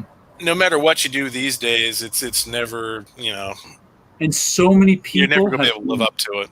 No. Right, and so many people have been doing Gary Larson for so long now. Right. that he's got to compete with all his imitators, who are pretty good at it. There's a artist that worked, I think, he may still work at Marvel. His name is Chris Iliopoulos. Oh, yeah. And I always thought, man, you really owe Bill Watterson a royalty check. Oh, yeah. He copied a lot of Bill Watterson in his early days. Yes. He was a letterer in the bullpen when I first started there. He is a good networker. He's a nice guy. He's friendly. And he's always been a good networker, which is a really good... I've never had that skill. Most people don't have that skill. But it's like a lot of his work, because like I said, he started out as a letterer. He lettered a lot of comics in the 90s. Gotcha. But he wanted to do drawing. Right. And when he was first learning to do drawing, it's like he was doing lettering before he really learned to draw. And when he's first learning to draw, he was really influenced by Bill Watterson. That's where he learned to draw. But then he, I think, like I said, he had all the lettering work he could handle for as long as he wanted, because he was just well liked and well regarded and a good networker. But then he moved on to doing some illustration stuff, and he became friends with what's that writer's name? I can't even remember all of a sudden. He was a big writer. I don't think he's around anymore. He was a big writer in comics in like the late 90s, early 2000s. One of the Brian Michael Bendis crowd, who also came from TV. And Chris was doing like some projects with him with drawing that really served him well. So was it Oming? Is it who? Was it Oming? No, it wasn't Oming. Oh God, his name is. He even had a TV show about conspiracies about 10 years ago. Oh, that's Brad Meltzer. Brad Meltzer, that's it. Yeah. Chris became good friends with Brad Meltzer. I like that show. And he's been doing a series of children's books with Brad Meltzer too. So Chris, like I said, Chris is a really good guy. Yeah, a lot of the ones he's been doing are aimed at historical figures. Right. Chris is a really good guy, and I wish I had his networking skills, because I'd be a lot further along. It's like Todd Klein, I think, knows everybody that's ever worked in comics. Yeah, I've never met him, but I read his blog. Yeah, he's got a really interesting blog. I've never read it in a while, but he's an interesting... He knows what he's talking about, too. Oh, yeah. Klein never worked for Marvel, did he? I think he before he just became a letterer, we used to... write. He wrote, what did he do with Omega Man? Did he write or draw something? I don't remember. Did he? I don't know. Todd Klein used to write and draw. I remember. No, Todd Klein, not Todd Klein. Yeah, Todd Klein. He's lettered everything, pretty much. Getting back to lettering, I was looking at an old science fiction magazine I have, and it had a comic story that was done by Gene Day. And I'm looking at this lettering like, this looks really familiar, but I can't place exactly. And the lettering was done by Dave Sim. Oh, wow. Yeah.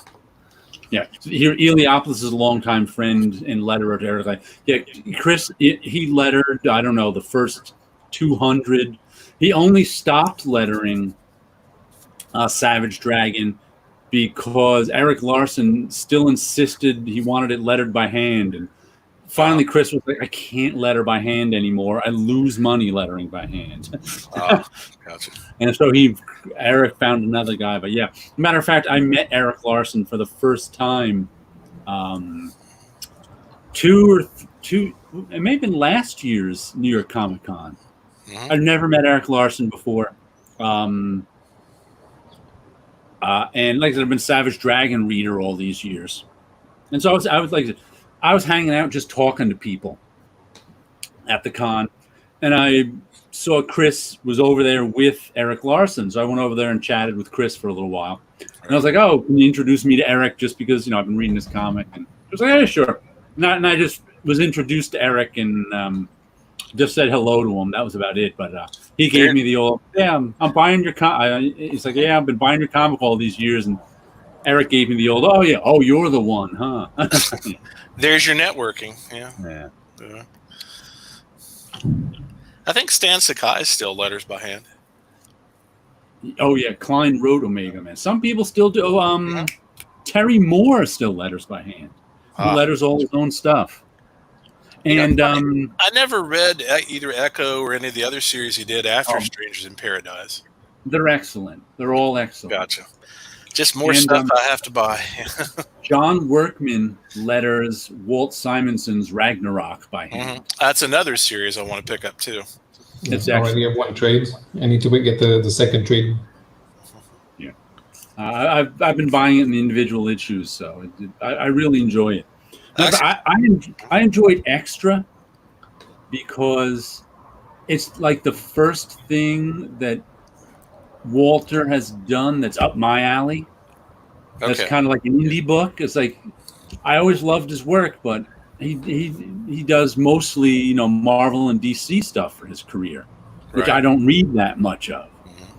So it's like his whole run on Orion I didn't read. This is the first time I've had a Walter Simonson book on my pull list since Thor.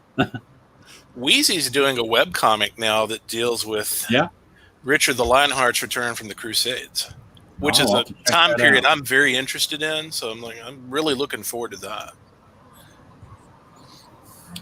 That's cool. And everybody confuses Chris Eliopoulos and Chris Giarusso. I don't. Because just because they have like cartoony styles and a lot of vowels in their last name, first name. So they're used to getting confused all the time. I see what you mean. Just like Scott Koblish is confused with Scott Collins all the time. At cons, no matter Scott Koblish has a T-shirt that he wears to cons with his name on it. Scott Koblish. Because everybody brings Scott Collins' work up to him all the time. They could put them side by side on the tables, and they could have matching T-shirts with one saying "Collins not Koblish, Koblish not Collins." It's like, come up and tell us which one is which, and we'll give you a prize. Yeah, Ken Bruzenak did some great lettering with that American flag. He really upped his game when he did that.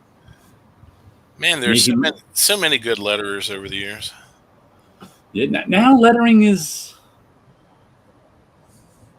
it's still good in that they always say if you don't notice the lettering, it's good lettering. Mm-hmm. So there's plenty of good lettering out there. Yeah. But it's not quite as artistic as it once was. It's not quite as like when I was looking at I did a video years ago of one of the Kirby artist editions. And just looking at that, I think it was either Sam Rosen lettering or his brother, one of the Rosens lettering. And I was just like blown away by the lettering, just looking at it, especially since in those days the lettering was such by hand. It's like you had to fit lettering, so the balloon placements had to be artistically done, and the balloon shapes had to be artistically done. Nowadays, all the balloon shapes, it's easy to change balloon shapes. It's so easy to fit. And they still make mistakes. Yeah, it's all on the computer. Yeah, it's all on the computer. It's so much easier, which is good for the letterers. Right. But it doesn't kind of fit with the art the same way. I'd love to see a book that was done by Jim Steranko where he did his own hand lettering. And that would look great. The artists don't leave space for the lettering nowadays. They don't think that way. There was a lot of them didn't back in the day too. So the letterers were always complaining about that. But yeah, nowadays it could be even more. Who knows? Especially because the editors don't really do much nowadays. They're just traffic managers. There was a time in the early 2000s, like most of the editors in the 90s, I didn't get along with them all. Some of them were real knuckleheads. But they knew comics. Right. There was sometime in the early 2000s. I don't really know about the editors now because I haven't been there in 15 years. But there was there was a point in the early 2000s where for some reason, Bill Jemis, who was the publisher then, got it in his head that knowing stuff about comics was a bad thing. So they should hire editors who didn't know a lot about comics. So they hired a whole bunch of, over like a 5-year period, a whole bunch of early 20s assistant editors who knew nothing about. They're almost all gone now. Right. I mean, they didn't last long because they weren't comics fans. And I can tell you, by that point, I was kind of the old man of the bullpen. I had been there the longest of a lot of people. So they used to come to me to ask me questions because I was kind of out of they could ask me stuff because I wasn't editorial. You don't want to ask your boss how to do something because you're supposed to know how, but you don't know anything about comics.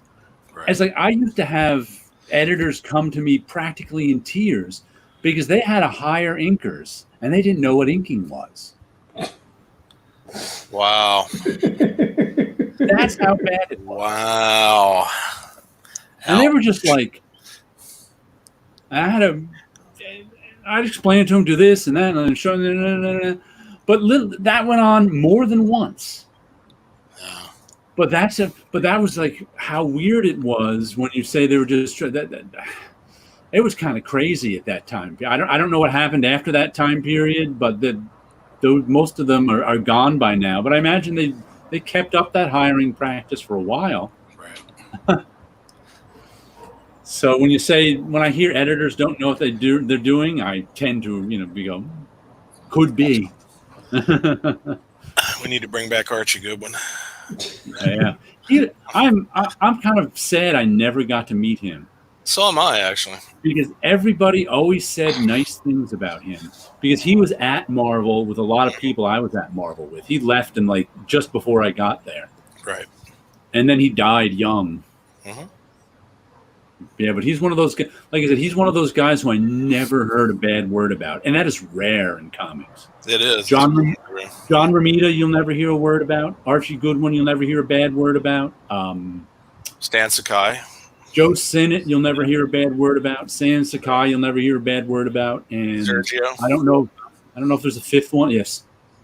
Sergio, I don't know. I don't hear many words about Sergio. So. Everybody loves Sergio. I hear people who know him love him, but I don't know how many people know him. Well, Sergio also has that self-deprecating streak. That's true too. Yeah. But like most everybody else, you'll probably hear bad words about me. I don't doubt that. Not until we get off the air and me and Paolo talk about it. Interesting. Yeah, I'd say Archie Goodwin's definitely one of the ones you never heard any bad words about. I can't say that for some other people. Yeah, there's plenty of people who you hear lots of bad words about in comics. Sure. Never anything bad about Mike Kaluta. Then once again, he doesn't get talked about a whole lot. Not these days as much. Yeah, no, not these days. We still didn't think of a hot artist. A hot, current artist? No. Current artist. I'm so out of touch, I don't know anymore. I don't think they exist. I don't think there's an artist. Who do you think they could put on Spider-Man this month and it would move the needle? It would sell more comics than the last Spider-Man artist. I have no idea. Neither do I. I don't know if he exists. I know, what's his name? Ryan Otley, who's the Invincible artist, has been doing Spider-Man for the last couple of years. Mm-hmm. I don't know if he moved the needle. Well, even if you were to bring somebody back, say like John Byrne, if you brought John Byrne back, would anybody care these days that's under the age of 30? Yeah, exactly. No. Charlton Comics did have some of the worst lettering. Yeah. Editors looking to fill a red. That's what they were. They were editors right out of school, got a job at Marvel Comics. Why not take it? Grunwald is Grunwald is generally pretty beloved, but I have mixed feelings about Grunwald only because he never talked to me. 6 years I worked with him. I had 2 conversations. Now I'm told by a friend he could be shy, and I got the shy Mark Grunwald, so I believe that. Gotcha. Not that I have anything bad to say about him, Right? but I'm pretty talkative. I don't think Red Roger's turn. And I wasn't the only one he didn't talk to. You know, it wasn't like so. I think the people who got the shy Grunwald weren't exactly fans of his. Like I said, I got nothing bad to say about him because he never talked to me. That's just weird. Louise is very nice. Yeah, I love very Louise. Nice. She's great. Like I said, I don't think she's talked about as much as the other guys we mentioned, but I've never heard anyone say anything bad about Louise. She's really or nice Walt, person. for that matter. I have heard people complain that Walt talks too much, but I think he'll say that too. Well, I mean, in terms of things to complain about people with, that's pretty minor. Yeah. Yeah, I know. I'd actually like to meet Wheezy more than I'd like to meet Walt. I mean, I'd like to have a sketch by Walt, but I think Wheezy must have some interesting stories, and maybe she'd like to dig up some skeletons from the war magazines days. They both have interesting stories to tell. I used to play with friends with Wheezy all the time. One of my favorite Louise stories is about Chris Claremont and his subplots. Chris Claremont was famous for leaving dangling subplots in the X-Men. Used to drive my friend Rob crazy, who was a big X-Men fan. I never noticed him really, but Rob, who's much more conscious of this stuff, used to always go, "Oh, he never finished this plot, and he never finished." And I found out from Louise one day that Chris Claremont was so anxious about running out of ideas that he used to put some subplots in here and there that he'd just never get back to, though. Right. But he put those in there just because he was anxious about running out of ideas. Gotcha. But there was one Claremont character that I always wondered what his deal was, and I always wanted, because he appeared in 3 different series, but he ended up not doing anything with him. What's the deal with Colonel Michael Rossi? Because he was the guy that was supposed to be Carol Danvers' ex-boyfriend and an old friend of Charles Xavier's, and he appeared in X-Men, he appeared in Miss Marvel, he appeared in New Mutants, but then I forgot what we were supposed to do there. Yeah, it was Chris Claremont actually worked in the offices. I think it was in the late 90s. I didn't have a lot of they hired him to do something, plot master or something. I actually felt a little sorry for him. The same thing kind of happened to Michael Golden, who I know a lot better because I used to work directly with him. Really nice guy, Michael. But you'll hear Michael actually had to work on his fan interactions. He's really nice with all his fans. Like in the 90s, when he just didn't want anything to do with fan interactions. But since then, he's as I had a come to Jesus moment and said, you know what, maybe I should be nice to my fans. So he meet him at cons now. He's as nice as can be. Yeah, it's funny. I met Michael Golden at Heroes Con several years ago. And one of the first books I started buying when I was a kid was Micronauts. Right. And I asked him, said, did you have a good time working on Micronauts? And he just flat out just said no. And I was like, no. Well, that just kind of killed the whole conversation. I don't know what to talk about now. Where do you go from there? Okay, thanks. Yeah. This was around Marvel's bankruptcy period. John Romita had left as art director. And one of the weird things about John Romita's art director, especially in the 90s, he didn't really have actual power. It was editorial who had the power. So he would suggest things and they would listen to him or not. So it's kind of like being the Queen of England. Yeah. So then they wanted a name as art director. So they hired Michael Golden. But he didn't know that we all knew, like we're like, they're just hiring him for his name. We know they don't want him to they wouldn't listen to John Romita half the time. They're not going to listen to Michael Golden. Right. And John Romita has the patience of a saint. So Michael Golden came in and did his best. He wanted to make Marvel Comics better. He tried. And he was there for a year or two, I think. But eventually they just wore him down. They just, I can see that. they just wore him down, and he was finally like, all right, I can't take it anymore. I quit. And he left because he didn't have much like John Reed. He didn't have actual power. The editors still had the power, and they resented him telling them what to do. Ah, gotcha. So, and it was just like, is it? So he was an art advisor. Yeah. That most art directors and most companies have the final word on the art. They didn't at Marvel. Marvel didn't have an art director since Michael Golden left. That tells you how much they listened to the art director. So they hired Chris Claremont for the same reason. I don't know, for whatever his title was, to basically to be the writing director, I guess you'd call it. But no one, the editor still had the power. No one was going to, so no one listened to him. Right. So he ended up just kind of being there. And like I said, I don't even know what he did. I really don't. He was I think he was only in the office for a short time before he quit because he really had nothing to do, I'm pretty sure. Right. Because the editors aren't going to give up. Why are they going to give up their power to put this guy in? They know what they're doing. They're in charge of the stories. But he used to have you seen Animal House? Yeah. Do you know the part when Flounder just didn't fit in? And he'd come like D-Day and all the guys were out there playing cards, and Flounder came up and was like, "You guys playing cards?" Yeah. They all just kind of looked at him, and because he just didn't fit in. Right. That was, I mean, I don't want to say anything bad about Chris Claremont because he was a nice guy, but that was kind of what it was like sometimes. Because we used to gather at lunchtime, like in the bullpen, because the bullpen was half empty at this point, and someone would wheel out a TV, and just for lunch we'd watch videos for whatever. And we'd just be watching some stupid thing and talking about it and doing whatever. And occasionally Chris would wander out.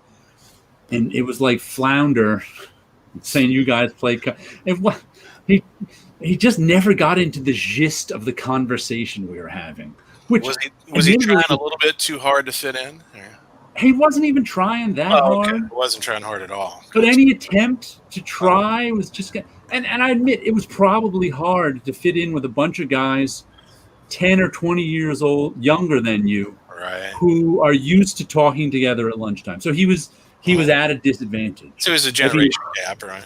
Yeah, if he had hung around more, I'm sure he would have fit in better. But it wasn't his job to hang around the bullpen. But a lot of times it wasn't anyone's job to hang around the bullpen, but they just did anyway. Talking about art, it was more fun. Yeah. It was more fun than sitting in their office. Sure, absolutely. So I don't want to make this a bad story about Chris Claremont because he in no way behaved wrong. But it's just like I would sometimes just feel sorry for him because he just not only was he not fitting in because the editors didn't want to hear anything from him, but he was not fitting in because he was just kind of on his own. And I felt he'd kind of come in occasionally and try to hang out, and it just didn't work. And if he had more time, he would have fit in better. But it was just, sometimes. I remember a few years ago when Herb Trimpe finally telling the story of how he was fired, and he was basically they were just running around and nobody told him that not to come in or that he was fired. Or what that was he was under contract with Marvel. The weird thing about being under contract when you're a freelancer is it's up to you to find the work. So let's say Herb Trimpe was under contract for 30 pages of penciling a month. That doesn't mean Marvel's giving him 30 pages of penciling a month. That means he has to find 30 pages of penciling a month from the editors because he's getting a paycheck for them automatically. So what happened was, in the boom time, his art style fell out of favor. And all these editors didn't really know him anymore. So they didn't want to hire Herb Trimpe. If you were to hire Herb, you were looking to hire the next Rob Liefeld for your book. Ugh. Because that's what sold books. So you weren't looking to hire Herb Trimpe on your book. So all of a sudden, no editors were looking to hire him, and he was like, "What?" I mean, all the regular guys who gave him work were probably gone, promoted to some other position, or left. So Gil Kane once said, I read this, you don't work for companies, you work for editors. And the editors who gave Herb Trimpe the work weren't giving him any work anymore. Right. And also, here's another thing Gil Kane said that rang true with me, that I read he said. I've never met Gil Kane. He was talking about Mike Sikowski, who got tons of work from DC in the 60s, but into the 70s stopped getting work from DC. And he said, at some point, what you can't do becomes more important than what you can do. And the same thing happened to Herb Trimpe. What he couldn't do, which was draw like Jim Lee, right, Eric Larson, Rob Liefeld, Todd McFarlane, became more important than what he could do, draw like Herb Trimpe, who for 30 years, 20 years, that was good enough. Right. I think the last material he did, was for Dark Horse on like one of the Mignolaverse titles. Yeah, that character is generally what people think Claremont's strength was. I haven't read his stuff in so long that I have like no opinion on his work anymore. It has been, like I said, being that I gave up reading most mainstream comics in the 80s. Yeah. I don't know much about Chris Claremont's work anymore. I tried reading that X-Men 92 series, which was supposed to be a continuation of what would have happened if he had stayed on as writer. But it kind of felt, I don't believe it was kind of directionless, and he just started making stuff up just because, since it's not regular continuity, he just could do whatever he wanted. And then he made he killed Wolverine, made Storm a villain, put Sabretooth on the team. It didn't make sense.